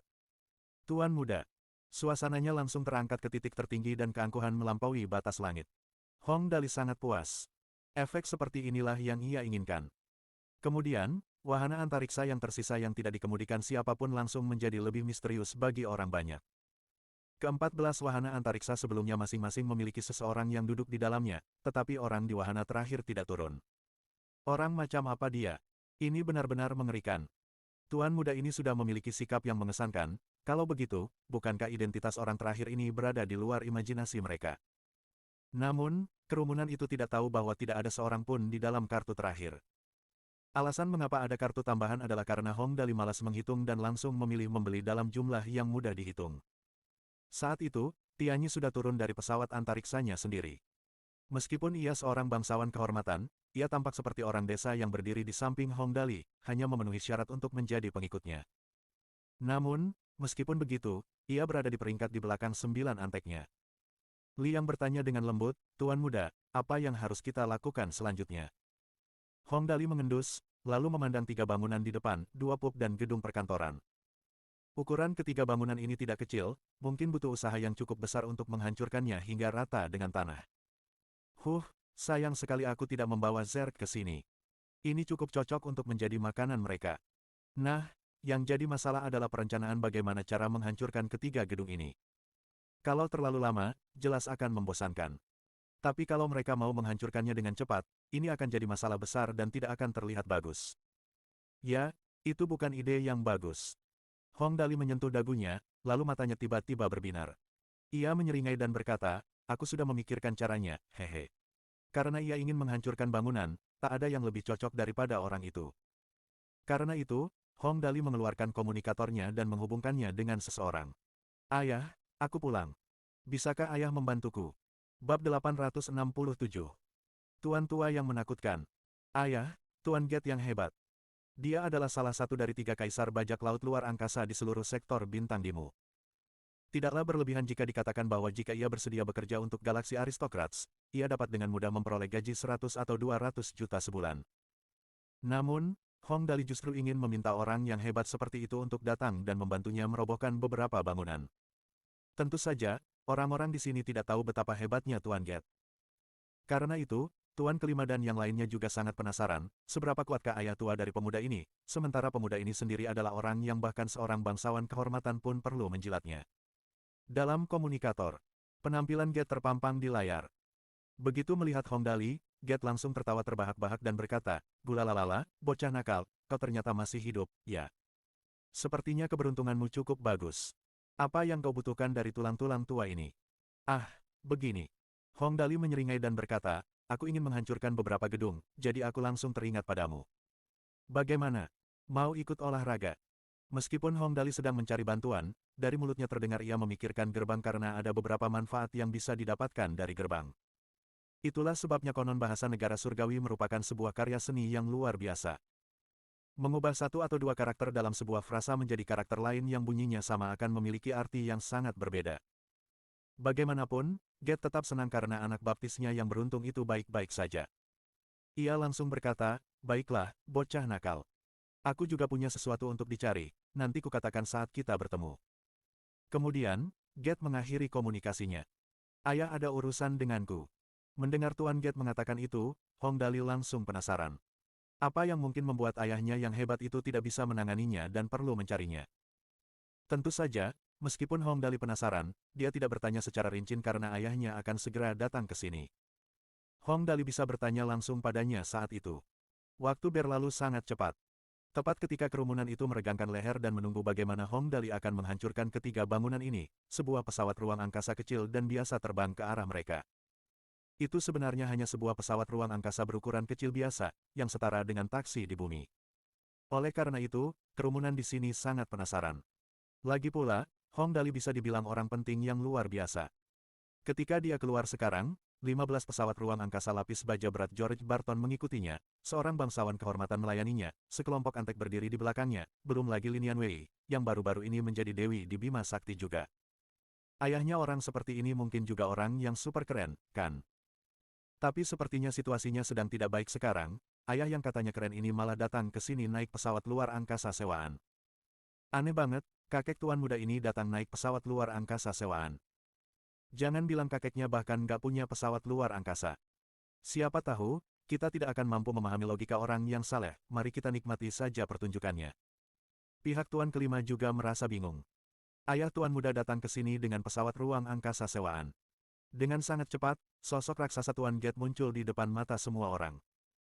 Dia dengan santai mengenakan rompi, celana pendek, dan sepasang sandal. Begitu dia melihat Hong Dali, dia tertawa keras dan berkata, "Bulalala, bajingan kecil, sepertinya kamu terlihat cukup sehat, kamu cukup beruntung karena tidak kehilangan nyawamu kali ini." Semua orang di sekitar hampir melotot. Pria tua bercelana pendek dan sandal ini adalah ayahnya pemuda ini. Ini benar-benar aneh, ya. Hehe, keberuntunganku lumayan, Hong Dali menyeringai.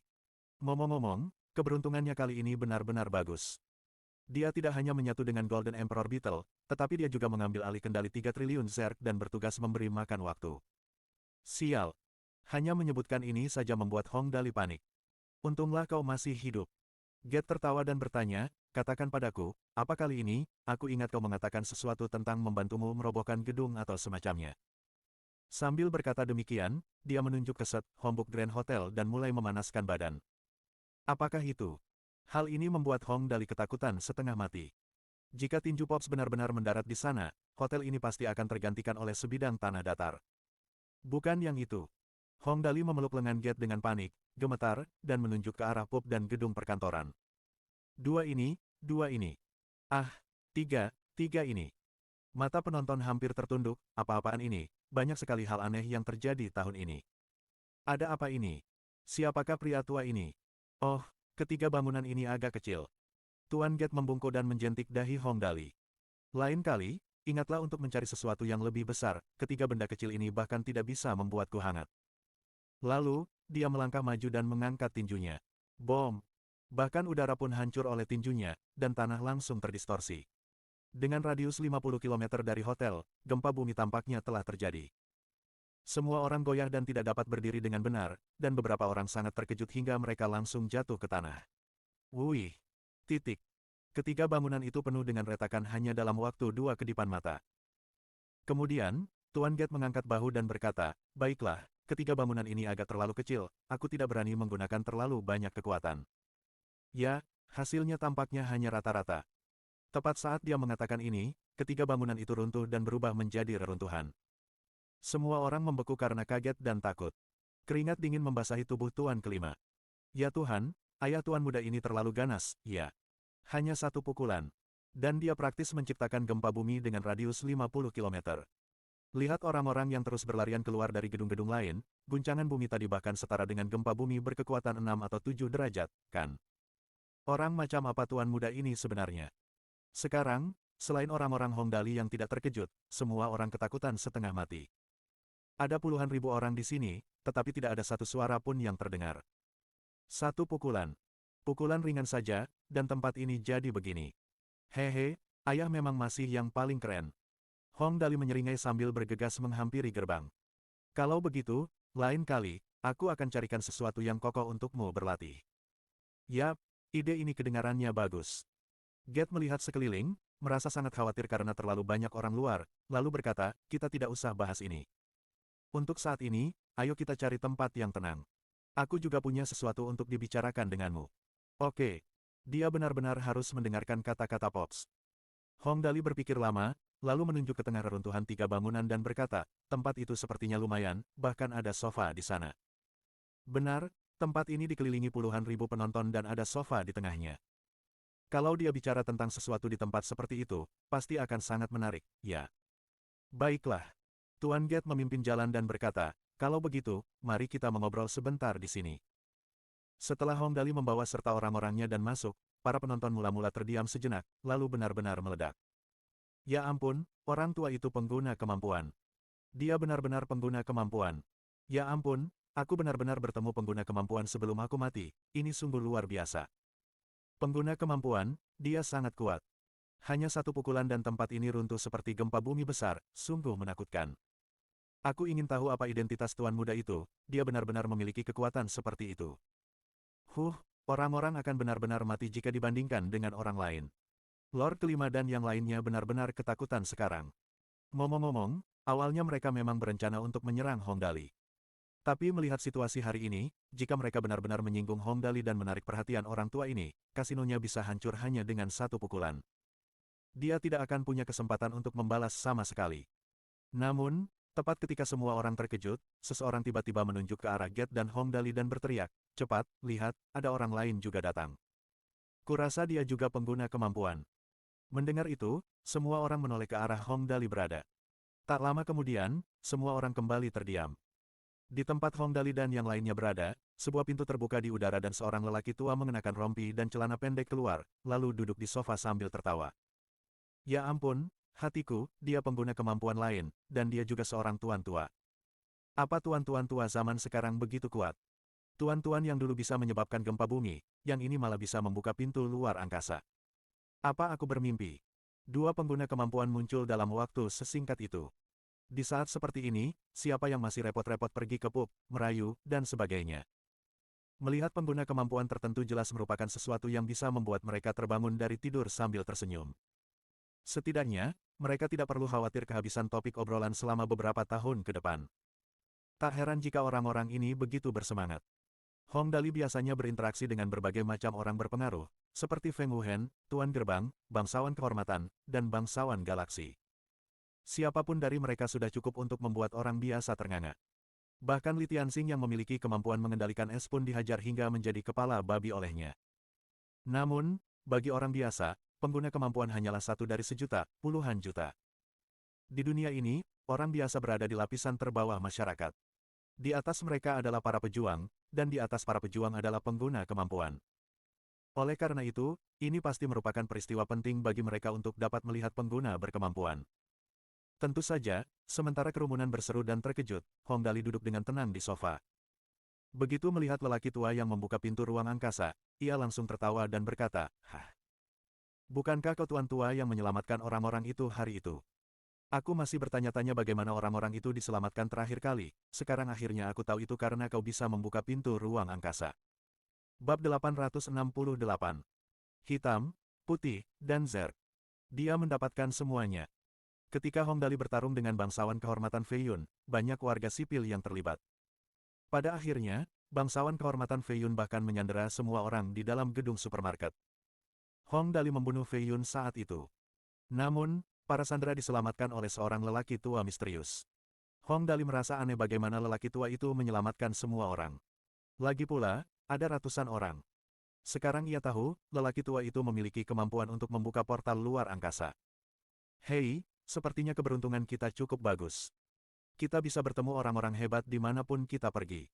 Ngomong-ngomong, lihat orang-orang yang kita hubungi. Mereka sungguh mengesankan dan luar biasa, kan? Hehe, kita ketemu lagi, anak muda. Pria tua itu tertawa dan menepuk bahu Hong Dali. Aku merindukanmu sejak terakhir kali kita bertemu. Jarang sekali melihat anak muda bertubuh tinggi dan berkuasa, tapi begitu baik hati. Ia duduk setelah selesai berbicara. Lalu ia menoleh ke arah Tuan Get. "Pak Tua, apa yang kau lakukan hari ini? Datang ke sini untuk merobohkan gedung." Mereka berdua saling kenal. Keren banget. Hong Dali bertanya dengan rasa ingin tahu, "Tuan Tua, Anda dan ayah saya saling kenal." Orang tua ini adalah salah satu tetua bangsawan galaksi, 5 Raja, Jiang Dongliu. Get dengan ceroboh memperkenalkannya kepada Hong Dali dan cemberut. "Ngomong-ngomong, mengapa kamu tidak fokus pada urusanmu sendiri, dan malah berkeliaran tanpa tujuan di alam semesta?" Hong Dali tercengang ketika mendengar bahwa lelaki tua di depannya adalah salah satu tetua aristokrat galaksi yang paling misterius dan kuat. Bukan hanya itu, ia juga salah satu dari 5 raja. Hong Dali terbelalak dan berseru, "Kau salah satu tetua. Ayaya, itu artinya kau seniorku. Aku adalah keturunan dan murid Mo Tianji, Hong Dali. Salamku untuk kakek Jiang." Begitu Hong Dali menyelesaikan kalimatnya, semua orang yang hadir langsung berdiri tegak rambutnya. Siapa bilang anak yang hilang bikin masalah? Lihat tuan muda kita, mulutnya manis banget. Satu kalimatnya berhasil mempererat hubungan kedua belah pihak, memperkenalkan identitasnya sendiri, dan cukup memberinya kesempatan untuk memanggil kakek Jiang. Tentu saja, Jiang Dongliu sangat senang dengan kata-kata Hong Dali.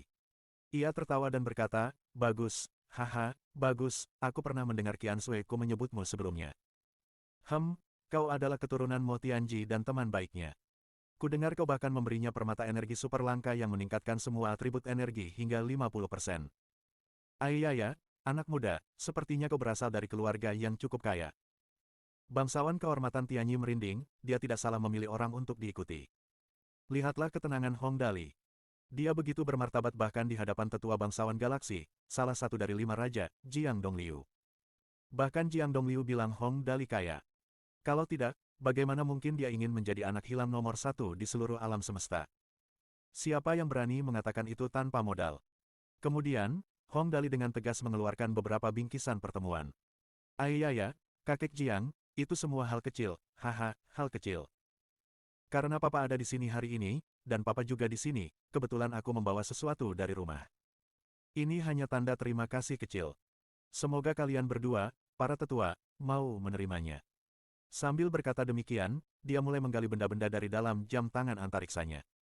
Gerbang jenggot putih bersenandung. Bajingan kecil, bisakah kau memberiku permata energi juga? Benda itu tidak terlalu berarti bagiku. Jiang Dongliu juga mengangguk. Aku sudah sangat tua sekarang. Aku berusaha menghindari pembunuhan dan perkelahian sebisa mungkin. Kau tidak perlu menguras kantongmu.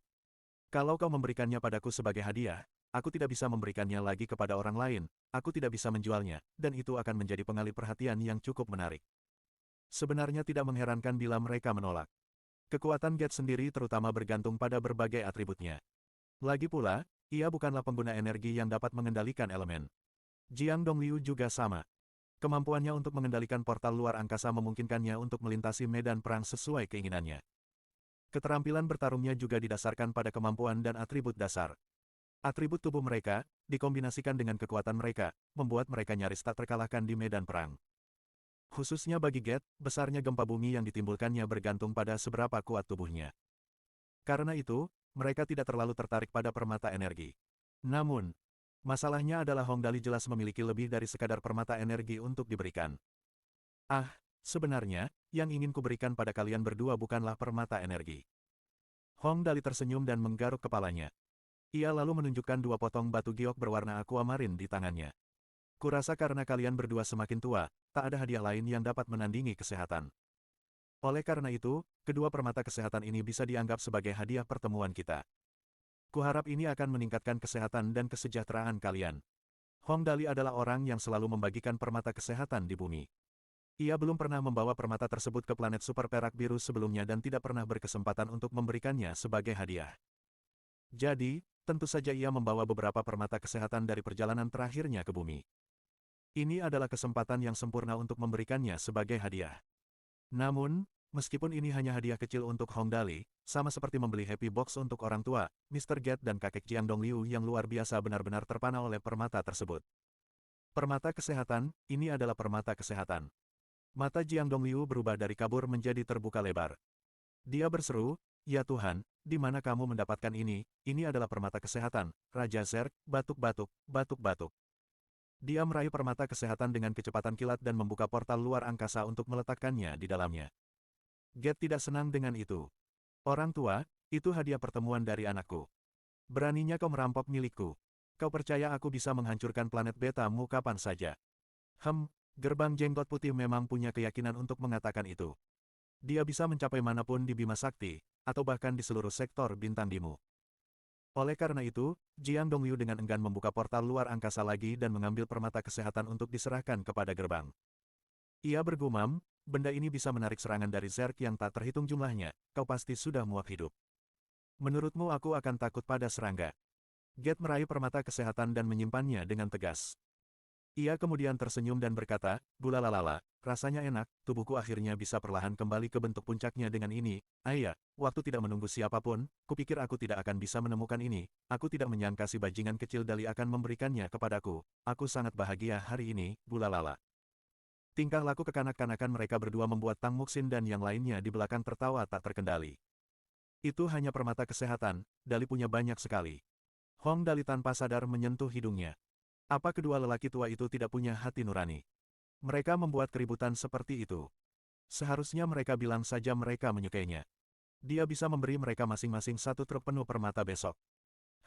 Setelah istirahat sejenak, tibalah waktunya untuk beberapa diskusi serius. Bajingan kecil, Get tersenyum dan berkata, hari ini aku bilang ada yang ingin kubicarakan, memang ada sesuatu. Ia melirik Jiang Dongliu dari sudut matanya. Kau yakin ingin mendengarkan ini? Ya. Jiang Dongliu merentangkan tangannya. Kalian datang jauh-jauh untuk merobohkan gedung-gedung itu.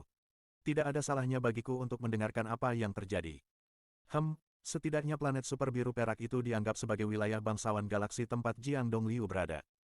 Oleh karena itu, Get memutuskan untuk memberinya sedikit muka. Sebenarnya tidak banyak yang perlu dikhawatirkan.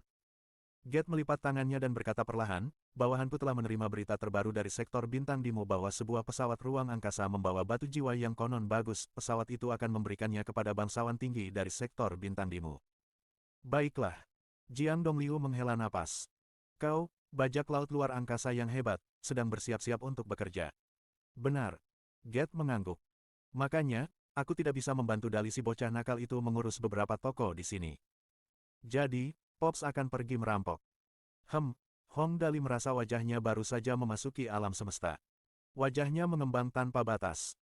Baik itu para aristokrat galaksi, para aristokrat kehormatan, para bangsawan tinggi dari sektor bintang Dimo, pemimpin para bajak laut luar angkasa di sini, atau, yang paling mengesankan, 3 triliun zerk yang menunggu untuk diberi makan. Aku mendapat dukungan dari kaum hitam, kaum putih, dan kaum zerk. Oke. Kemana aku akan pergi tanpa orang-orang yang menghargaiku? Begitu. Hong Dali mengangguk. Ayah, karena ayah ada urusan resmi, aku tidak akan membuang-buang waktu ayah. Aku hanya berharap setelah ayah membereskan barang-barang ayah, ayah bisa kembali ke sini untuk melihatnya. Hehe. Ya, baiklah. Get langsung berdiri. Karena beritanya sudah tersebar, ayo kita pergi sekarang. Kau harus mencoba menyelesaikan pertokoan di Star Harbor. Ada perubahan besar yang sedang terjadi di sana sekarang. Karena Tuan Get pergi, tidak akan ada orang yang cocok untuk menjaga toko saat ini. Sudah waktunya berkunjung. Semua orang bersiap untuk pergi. Jiang Dongliu mengikutinya dari belakang. Ia tersenyum dan berkata, karena kalian sudah memutuskan untuk melihat-lihat di sana, aku juga akan ikut karena aku sedang tidak terlalu sibuk. Kemudian, satu kalimat dari Hong Dali membuat Jiang Dongliu benar-benar tertekan. Baik, kakek Jiang. Hong Dali memiringkan kepalanya dan berkata, apa yang baru saja kau katakan? Kau bilang kau kakek Jiang Qiansui. Bajingan kecil, kau tidak berani mendengarkanku dengan saksama. Jiang Dongliu memukul kepalanya. Kau percaya aku akan mengalahkanmu? Tianyi ingin mati di pinggir lapangan, tidak bisa dibandingkan dengan orang lain. Dia mempertaruhkan nyawanya. Dia bahkan mempertimbangkan untuk bekerja sama dengan mafia. Pada akhirnya, Hong Dali berhasil dengan mudah dan tanpa usaha menumpang dengan Jiang Dongliu yang hebat. Tidak berlebihan jika dikatakan bahwa Hong Dali tidak perlu takut lagi pada siapapun di seluruh galaksi. Dasar. Haha. Hong Dali menggaruk kepalanya dan tertawa datar. Ayo pergi sekarang. Ayo pergi. Haha, wahana antariksaku sudah siap. Jiang Dongliu mengangkat kepalanya dan langsung berlinang air mata, 15 pesawat ruang angkasa lapis baja berat George Barton diparkir di langit. Bahkan sebagai salah satu dari 5 raja, dia harus menghormati posisi mereka. Bab 869. Jangan sebutkan uang padaku. Sebenarnya, pesawat ruang angkasa galaksi aristokrat juga bernilai puluhan juta dolar. Semuanya berkelas tinggi dan mengesankan. Namun, betapapun mengesankannya mereka, kebanyakan galaksi aristokrat hanya memiliki satu. Jika pesawat ruang angkasa tidak ditumpuk, mereka tidak akan menciptakan skala dan atmosfer yang megah. Namun, Hong Dali berbeda. Armada pesawat ruang angkasanya tampak seperti armada mobil pengantin di bumi. Mereka selalu berbaris rapi setiap kali ia meninggalkan rumahnya. Memang benar. Satu Bugatti Veyron mungkin terlihat keren, tetapi armada 15 Lamborghini yang dikemudikan bersama jelas memiliki aura yang lebih kuat. Beginilah kondisi Hong Dali saat ini. Krunya menaiki pesawat ruang angkasa dan dengan gagah berani menuju Star Harbor. Sepanjang perjalanan, setiap orang yang melihat armada meninggalkan kesan yang mendalam. Banyak orang menunjuk ke langit dan berdiskusi dalam diam. Mereka terus menebak-nebak siapa orang penting yang duduk di dalamnya. Di pesawat ruang angkasa, Jiang Dongliu memandangi dekorasi interior pesawat ruang angkasa itu dan mendesah. Ia tampak putus asa. Hai, Dali ini, aku menyadari siapapun yang mencoba membandingkan dirinya dengannya akan menjadi depresi. Secara teknis aku salah satu tetua, kan? Aku salah satu dari 5 raja, kan? Tapi kalau dilihat-lihat, dia punya akses mudah ke permata kesehatan dan armada besar. Kalau kau lihat aku, hai. Bagaimana mungkin anakku nakal? Tuan Gerbang Agung sangat bangga dan puas memiliki Hong Dali sebagai anak baptisnya. Ini baru puncak gunung es, kau belum melihat sisi Star Harbor. Itu mengerikan. Sejujurnya, bahkan aku terkadang tak tahan. Si kecil nakal ini belum sempat berinteraksi dengan putra-putraku yang lain. Namun, mereka semua telah mendengar tentang legenda Hong Dali. Mereka semua sangat iri padanya. Putra-putra Tuan Gerbang Agung bukanlah orang biasa. Setelah mendengar itu, Jiang Dongliu langsung bertanya dengan rasa ingin tahu, "Oh, ada apa di sana? Kenapa kau tidak menceritakannya padaku?" Hong Dali memang membeli banyak etalase toko di Star Harbor sebelumnya. Satu deret etalase berisi 8 toko. Dilihat dari kata-kata Get, semua etalase ini sekarang sangat mengesankan. Apa yang terjadi? Begitu saja, Jiang Dongliu yang penasaran menaiki pesawat ruang angkasa lapis baja berat George Barton dan tiba di Pelabuhan Bintang. Ketika semua orang turun dari wahana antariksa, semua orang biasa yang hadir di Pelabuhan Bintang memberikan pujian yang tinggi. Mereka merasa pintu masuknya megah dan mengesankan. Hal ini membuat Jiang Dongliu sangat puas. Lalu, ketika dia tiba di lantai tempat toko Hong Dali berada, lantai ke-11, dia benar-benar tercengang. Seluruh tempat penuh sesak. Ketika Hong Dali pertama kali membeli tempat itu merupakan salah satu sudut paling terpencil di seluruh mall. Ketika Hong Dali mengambil sewa seumur hidup, perbedaan antara sewa seumur hidup dan membeli properti adalah bahwa sewa hanya berlaku untuk etalase toko, properti tersebut tetap menjadi milik mall, sedangkan pembelian properti memberikan hak atas seluruh tempat untuk etalase toko, ia hanya menghabiskan 2 juta. Di mall raksasa ini, tempat sebesar ini hanya berharga 2 juta. Itu dianggap sangat murah. Namun, jika dilihat sekarang, di sini cukup ramai. Hong Dali mendengus dan tersenyum saat dia masuk. Ketika orang-orang di depan toko melihat Hong Dali, mereka tidak banyak berpikir. Mereka terkejut dengan kemunculan Lin Yanwei. Lagi pula, dia adalah dewi terbaru. Mereka agak bersemangat. Namun, ketika mereka melihat Tuan Gerbang, tatapan mereka dipenuhi keserakahan dan hasrat. Seolah-olah mereka telah kelaparan selama berbulan-bulan, dan seluruh pesta kekaisaran Manchu Han muncul begitu saja di hadapan mereka. Mundur. Get mendengus dan berkata, "Tunggu di luar, aku ada urusan serius hari ini." Get kemudian melangkah maju dan membukakan pintu untuk Hong Dali dan yang lainnya. Ia mengunci pintu dari dalam setelah semua orang masuk. Belakangan ini, Get telah berurusan dengan banyak sekali orang yang ingin membuat masalah. Reputasinya telah tersebar di seluruh Star Harbor. Dari prajurit planet Orde pertama hingga prajurit planet Orde keempat, tak seorang pun mampu bertahan satu ronde pun di bawah tangannya. Karena itu, semuanya teratur dan aman. Get mengangkat bahu dan duduk di sofa begitu Hong Dali dan yang lainnya masuk. Ia berkata tanpa daya, "Lihat. Ada begitu banyak orang di sini setiap hari. Orang-orang ini semua menunggu untuk memperebutkan baju zirah. Ini sebenarnya tidak banyak, yang penting ada di sana." Ia menunjuk beberapa orang di kerumunan yang mengenakan pakaian formal dengan pengawal di sekeliling mereka. Mereka tampak seperti orang penting. Orang-orang itu sudah menunggu hampir setengah bulan. Mereka datang untuk berbicara denganmu, bajingan kecil. Bicara padaku. Hong Dali bertanya dengan rasa ingin tahu, apa yang ingin mereka bicarakan. Telinga Jiang Dongliu juga menjadi lebih waspada. Mereka bilang ingin berkolaborasi denganmu. Get tersenyum dan berkata, "Aku akan segera pergi. Bagaimana kalau kau tanya mereka dan cari tahu bagaimana rencana mereka untuk berkolaborasi denganmu?" "Tentu." Hong Dali mengangguk. "Minta mereka masuk." Jadi, Leki Liang. Sebelum dia sempat bergerak, Tianyi sudah bergegas maju untuk membuka pintu. Ini membuat Li yang sangat marah, "Bajingan, kau sudah melewati batas, tahu." Tak lama kemudian, beberapa orang dari mereka menyerbu masuk. Begitu melihat Hong Dali, mereka saling dorong dan tarik-menarik untuk menyerbu ke depan. "Kalian semua kenapa?" Hong Dali mendengus. "Satu persatu, kalian bicara duluan." Dia menunjuk orang terdekat. "Kudengar kau ingin membahas kolaborasi denganku." "Ya, ya." Pria itu memperkenalkan dirinya dengan tergesa-gesa. "Saya sudah menunggumu di sini selama 16 hari. Akhirnya kau muncul hari ini." "Menunggu selama 16 hari. Itu waktu yang lama." Hong Dali mendengus dan berkata, "Silakan saja, ada apa? Jangan buang-buang waktuku kalau cuma masalah sepele. Waktuku sangat berharga." "Bagaimana mungkin tidak berharga? 2 jam setara dengan 1 poin kesehatan." "Baiklah, begini kesepakatannya." Lei Yihui melihat sekeliling toko dengan penuh semangat dan berkata, "Saya ingin berkolaborasi dengan Anda, Pak. Lihat, etalase toko Anda sangat besar. Ada begitu banyak orang di luar setiap hari. Jika hanya ada satu baju zirah, itu hanya pemborosan ruang dan sumber daya. Oleh karena itu, perusahaan kami ingin menyewa etalase toko Anda dan memajang beberapa produk kami.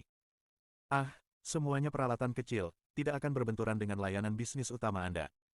Oh, Hong Dali mengangguk, tidak bersemangat. Dia berkata, begitu, selanjutnya. Orang itu tidak tahu apa yang dipikirkan Hong Dali dan merasa sangat cemas. Untungnya, Jiang Dongliu mengajukan pertanyaan yang sangat penting, berapa biaya sewa tempat ini? Hong Dali tidak peka terhadap uang. Namun, wajar saja jika orang lain lebih peduli tentang hal itu. Hong Dali menghabiskan 2 juta dolar Galaxy untuk sewa saat itu. Berdasarkan pedoman umum Galaxy Alliance Center tentang sewa, jangka waktu sewa biasanya 2 tahun. Itu setara dengan sekitar 80.000 per bulan. Karena orang ini ingin menyewakan sebagian ruangan, seharusnya ia menawarkan setidaknya 100.000 dolar per bulan, bukan? Itu seharusnya memberi mereka margin keuntungan yang lumayan. Lumayan. Jiang Dongliu hampir mati ketakutan dengan apa yang dikatakan orang selanjutnya. Tuan, tawaran perusahaan kami adalah 500.000 dolar Galaxy per bulan. Orang itu tampak serius. Batuk-batuk, berapa? Jiang Dongliu membelalakkan matanya. 500.000 per bulan. Ya ampun, 500.000 dolar Galaxy per bulan untuk menyewakan sebagian ruangan di sini. Berapa biaya awalnya? Dalam sebulan, harganya naik 6 kali lipat. Ya, 500.000 dolar Galaxy per bulan. Pria itu yakin. Lihat. Get mengangkat bahu tanpa daya. Dulu kita selalu bertanya-tanya bagaimana si kecil itu mendapatkan uangnya. Lihat saja kerumunan di luar. Jiang Dongliu meliriknya. Setidaknya ada beberapa ribu orang di luar. Tak terhitung lagi yang berkumpul di sekitar. Lagi pula, semua orang suka bernostalgia. Kebanyakan dari mereka di sini tidak berharap mendapatkan baju zirah berkualitas tinggi. Mereka hanya datang untuk berspekulasi. Karena itu, ada yang datang untuk bernostalgia, ada yang datang untuk berebut baju zirah, dan ada yang hanya kebetulan mampir. Kerumunan itu sungguh mengerikan. Sebagai seorang Pops yang baik, ia harus menindaklanjutinya. Kalimat Get selanjutnya membuat Jiang Dongliu benar-benar tercengang. Jangan melotot. Get cemberut meremehkan reaksi Jiang Dongliu. Cuma 500.000. Harga sewa beberapa toko tetangga juga naik berlipat ganda.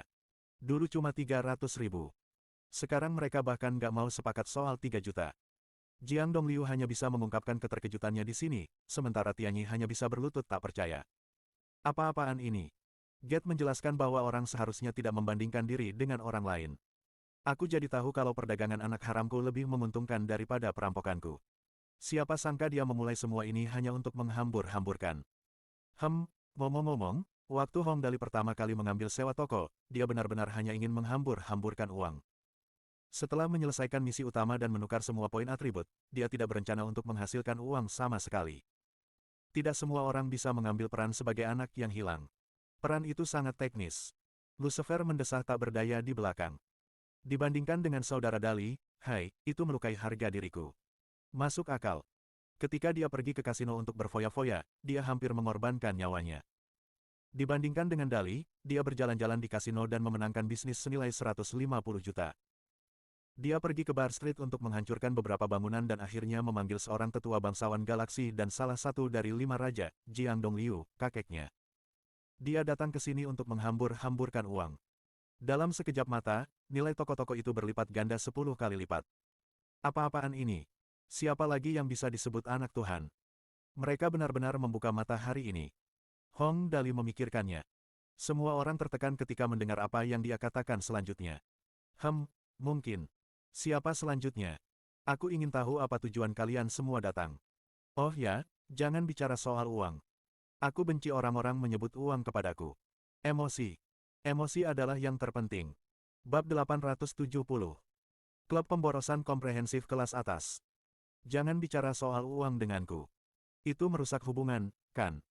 Orang-orang yang berpakaian formal langsung mengubah cara mereka. Ya, jika kita tidak perlu berbicara tentang uang, semuanya menjadi mudah. Yang pertama duduk di sebelah Hong Dali dan tersenyum. Dia merendahkan suaranya dan berkata, Tuan, Anda lihat, prospek bisnis masa depan untuk tempat ini sangat tinggi, karena itu, kami datang untuk bekerja sama dengan Anda. Saya tidak akan membuat Anda bosan dengan penawaran khusus, itu pasti akan memuaskan Anda. Satu-satunya hal yang ingin saya katakan adalah saya dapat mengatur beberapa gadis peri yang sangat cantik untuk melayani Anda. Saya jamin Anda akan merasa seperti seorang kaisar, apapun yang Anda minta dari mereka, mereka akan memenuhi keinginan Anda. Keren banget.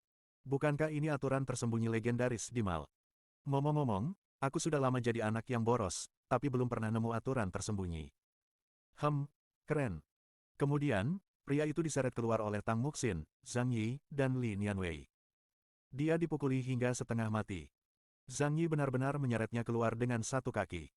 Hong Dali berkeringat deras. Apa-apaan ini? Tunanganku sudah di belakangku, tapi kau masih berani bicara begitu. Cari masalah saja. Kau belum pernah dengar pepatah itu sebelumnya. Orang kedua menyusul. Dia lebih berhati-hati dan tidak berani menggunakan trik kecantikan. Dia mengubah rencananya dan berkata, Tuan, Anda lihat, etalase Anda terlalu besar, begitu industrinya menjadi besar, akan sulit juga untuk mengelolanya, saya sudah merencanakan semuanya, begitu Anda setuju, saya jamin bahwa saya akan memastikan segala sesuatu yang berkaitan dengan pengelolaan beberapa toko Anda dan memastikan semuanya teratur, di masa mendatang, semua akuntansi untuk laporan bulanan akan dilakukan dengan hati-hati untuk ditinjau oleh Anda, dengan begitu, Anda tidak perlu khawatir tentang hal lain, Anda hanya perlu menunggu dan menghitung uang Anda. Bagus. Lihat ini rencana untuk menambah jumlah orang berbakat di bidang manajemen. Apa yang paling mahal di dunia ini? Bakat. Aku belum pergi, dan kau berencana merebutku. Orang kedua diangkat oleh Tuan Get seperti anak ayam dan dilempar keluar. Masuk akal. Ini selalu menjadi wilayah Tuan Get. Meskipun dia berencana untuk pergi, orang itu bisa saja menunggu sampai dia pergi sebelum mengusulkan perubahan. Dia meminta kematian dengan menyebutkannya sekarang. Orang ketiga kemudian maju ke depan. Dia memiliki latar belakang resmi. Rupanya, dia adalah seorang bangsawan kehormatan yang kuat, dan jelas memiliki kelas yang lebih tinggi daripada Tianyi. Oleh karena itu, dia membuat janji saat dia duduk. Tuan yang terhormat, bos saya adalah seorang bangsawan kehormatan tingkat kuning, dia memiliki kekuatan besar, jika Anda bersedia, saya dapat memperkenalkannya kepada Anda, bahkan, dia sangat senang untuk berkenalan dengan Anda juga, lagi pula, saya pernah mendengar bahwa Anda adalah seorang bangsawan kehormatan ganda, saya yakin Anda akan memiliki banyak topik untuk didiskusikan dengan bos saya. Yang ini sepertinya lebih bisa diandalkan. Bangsawan kehormatan tingkat kuning bukanlah orang biasa. Mereka memiliki modal dalam jumlah tertentu. Lebih jauh, ia bisa merendahkan hatinya untuk membahas bisnis. Mungkin ada beberapa hal yang perlu ditelusuri lebih lanjut. Kemudian, dia diseret keluar oleh Jiang Dongliu. Jiang Dongliu ingin melihat apa yang sebenarnya ingin dilakukan Hong Dali. Dengan statusnya, menghancurkan seorang bangsawan kehormatan tingkat kuning adalah hal yang mudah. Karena itu, ia ingin menghentikan negosiasi bisnis resmi. Lalu yang keempat, kelima. Hong Dali semakin tidak puas saat mereka berbicara. Ada yang mencoba menyuapnya, ada yang menawarkan syarat, ada pula yang meratapi kemiskinan dan tragedi demi meraih simpati. Hong Dali mengecewakan mereka secara langsung. Apa mereka bercanda? Seharusnya mereka datang dengan niat baik, kan? Aku anak yang hilang, apa mereka mengerti? Akhirnya, orang terakhir berbicara. Tampak jelas bahwa ia telah melakukan pekerjaan rumahnya. Begitu tiba gilirannya, ia dengan tegas duduk dan langsung ke pokok permasalahan. Kalimat pertamanya adalah, saya tahu cara menjalankan bisnis yang merugi. Enak sekali, enak sekali. Begitu mendengar pembukaan itu, siapapun pasti akan mendengarkan dengan saksama, kan? Hong Dali sangat penasaran. Ia mengangguk cepat. Ia tersenyum dan berkata, yap, ini bagus, ini bagus. Silakan lanjutkan. Tuan, saya rasa kalau Anda menyewakan toko ini begitu saja, tidak ada gunanya. Orang terakhir tampak percaya diri. Pikirkanlah, ada begitu banyak orang di luar sana, kalau Anda menyewakannya. Seberapa membosankannya, karena itu, saran saya adalah berikan uang, berikan sebanyak yang Anda bisa, kita tidak hanya memajang satu peralatan kelas atas per hari, tetapi kita juga perlu memiliki beberapa barang lainnya, kita perlu menjadi klub pemboros kelas atas yang lengkap, kita perlu membuat para tamu merasa seperti di rumah sendiri. Lihat itu. Dia benar-benar berbakat. Dia langsung ke intinya dalam beberapa kalimat. Hong Dali langsung memutuskan. Kami akan ikut denganmu. Tuan Get yang luar biasa dan kakek Jiang Dongliu ternganga. Ada begitu banyak pilihan bagus, tapi kau malah memilih yang sia-sia. Tempat ini sudah sangat berharga, tapi kau masih mau mengeluarkan lebih banyak uang. Silakan lanjutkan, Hong Dali berseri-seri gembira. Katakan padaku bagaimana kita harus memasukkan uang ke sini. Ya, baiklah. Pria itu terbatuk dan berkata, tempat ini sudah sangat bernilai. Tidak akan cocok untuk disewakan. Kita bisa melakukan renovasi yang lebih besar di sini dan terus meningkatkan bisnis kita. Misalnya, renovasinya harus menghabiskan biaya setidaknya 3-5 juta dolar agar tempat ini dianggap megah, kan? Peralatan yang dipajang di sini harus memiliki harga jual minimal 1 juta per item. Begitu pelanggan tiba, mereka harus disediakan minuman terbaik, sofa termewah untuk duduk, dan pelayan tercantik yang siap melayani mereka. Selain itu, jika pelanggan memiliki kebutuhan tertentu, kita harus berusaha mengakomodasi permintaan khusus tertentu. Selain itu, kita perlu menyediakan makanan berkualitas tinggi di sini dengan ruang pribadi yang khusus didedikasikan untuk pertemuan bisnis. Setiap malam, harus ada wanita-wanita cantik yang menyanyikan lagu-lagu country. Suara mereka harus lembut dan cukup menggoda untuk mencuri jiwa pelanggan. Wah, pria ini jenius. Dia mengerti esensi pemborosan. Hahaha, lumayan juga. Hong Dali senang dan menepuk bahunya. Perusahaanmu. Coba ceritakan, bagaimana rencanamu untuk berkolaborasi secara spesifik? Saya sungguh-sungguh minta maaf, Tuan. Pria itu sedikit malu ketika membahas kolaborasi tersebut. Saya datang sendiri. Saya tidak punya perusahaan. Karena itu, saya tidak bisa menawarkan syarat khusus. Mengenai apa yang saya katakan, setiap level membutuhkan investasi sekitar 5 juta dolar. Soal sewa, saya tidak bisa membantu sepeser pun. Dengan kata lain, saya di sini untuk bekerja untuk Anda. Soal gaji, silakan tentukan sendiri. Saya akan senang asalkan saya tidak mati kelaparan. Wah, bakatnya memang luar biasa. Dia pantas dapat gaji besar. Kalau tidak, ide-idenya pasti tidak dihargai. 100.000 per bulan. Hong Dali mengajukan tawaran tegas. Aku akan memberimu kenaikan gaji nanti kalau kau berhasil. Oh begitu. Terima kasih, Pak. Pria itu kemudian memperkenalkan diri. Saya Lei Yihui. Laki-laki. 33 tahun. Pengangguran. Kebetulan saya selalu punya ide-ide baru yang unik. Saya rasa Pak pasti akan melihat kemampuan saya, jadi saya datang. Baiklah, lumayan. Hong Dali mengangguk. Mulai sekarang, panggil aku Tuan Muda. Mulai besok. Jangan ragu untuk memberikan cek saat kau butuh uang. Nanti lapor saja ke Xiaoyi. Baiklah, dimengerti. Oleh karena itu, Hong Dali kehilangan uang sewa senilai beberapa juta dolar dan mempekerjakan seorang karyawan. Rasanya logikaku tak cukup untuk memahami ini. Jiang Dongliu menarik pelan pakaian Get dan berkata pelan, dia merelakan uang sewa per toko sebesar 500.000 dolar per bulan, hanya untuk mempekerjakan seorang pengangguran dengan gaji 100.000 dolar per bulan. Tentu saja itu pemborosan yang terlalu besar, kan? Bajingan kecil ini berpikir berbeda dari orang normal, Get mendengus. Dia punya terlalu banyak uang untuk dibelanjakan. Dia punya beberapa toko di sini. Satu toko saja nilainya 600.000 dolar per bulan. Jika digabungkan, penghasilannya akan lebih dari 3 juta dolar per bulan. Itu berarti 40 juta dolar per tahun. Dia bahkan tidak peduli dengan jumlah itu. Hei, kita sudah tua. Kita bahkan tidak bisa menghasilkan banyak uang dari perampokan. Dia hanya menghabiskan beberapa hari. Gerbang itu tertekan. Masuk akal.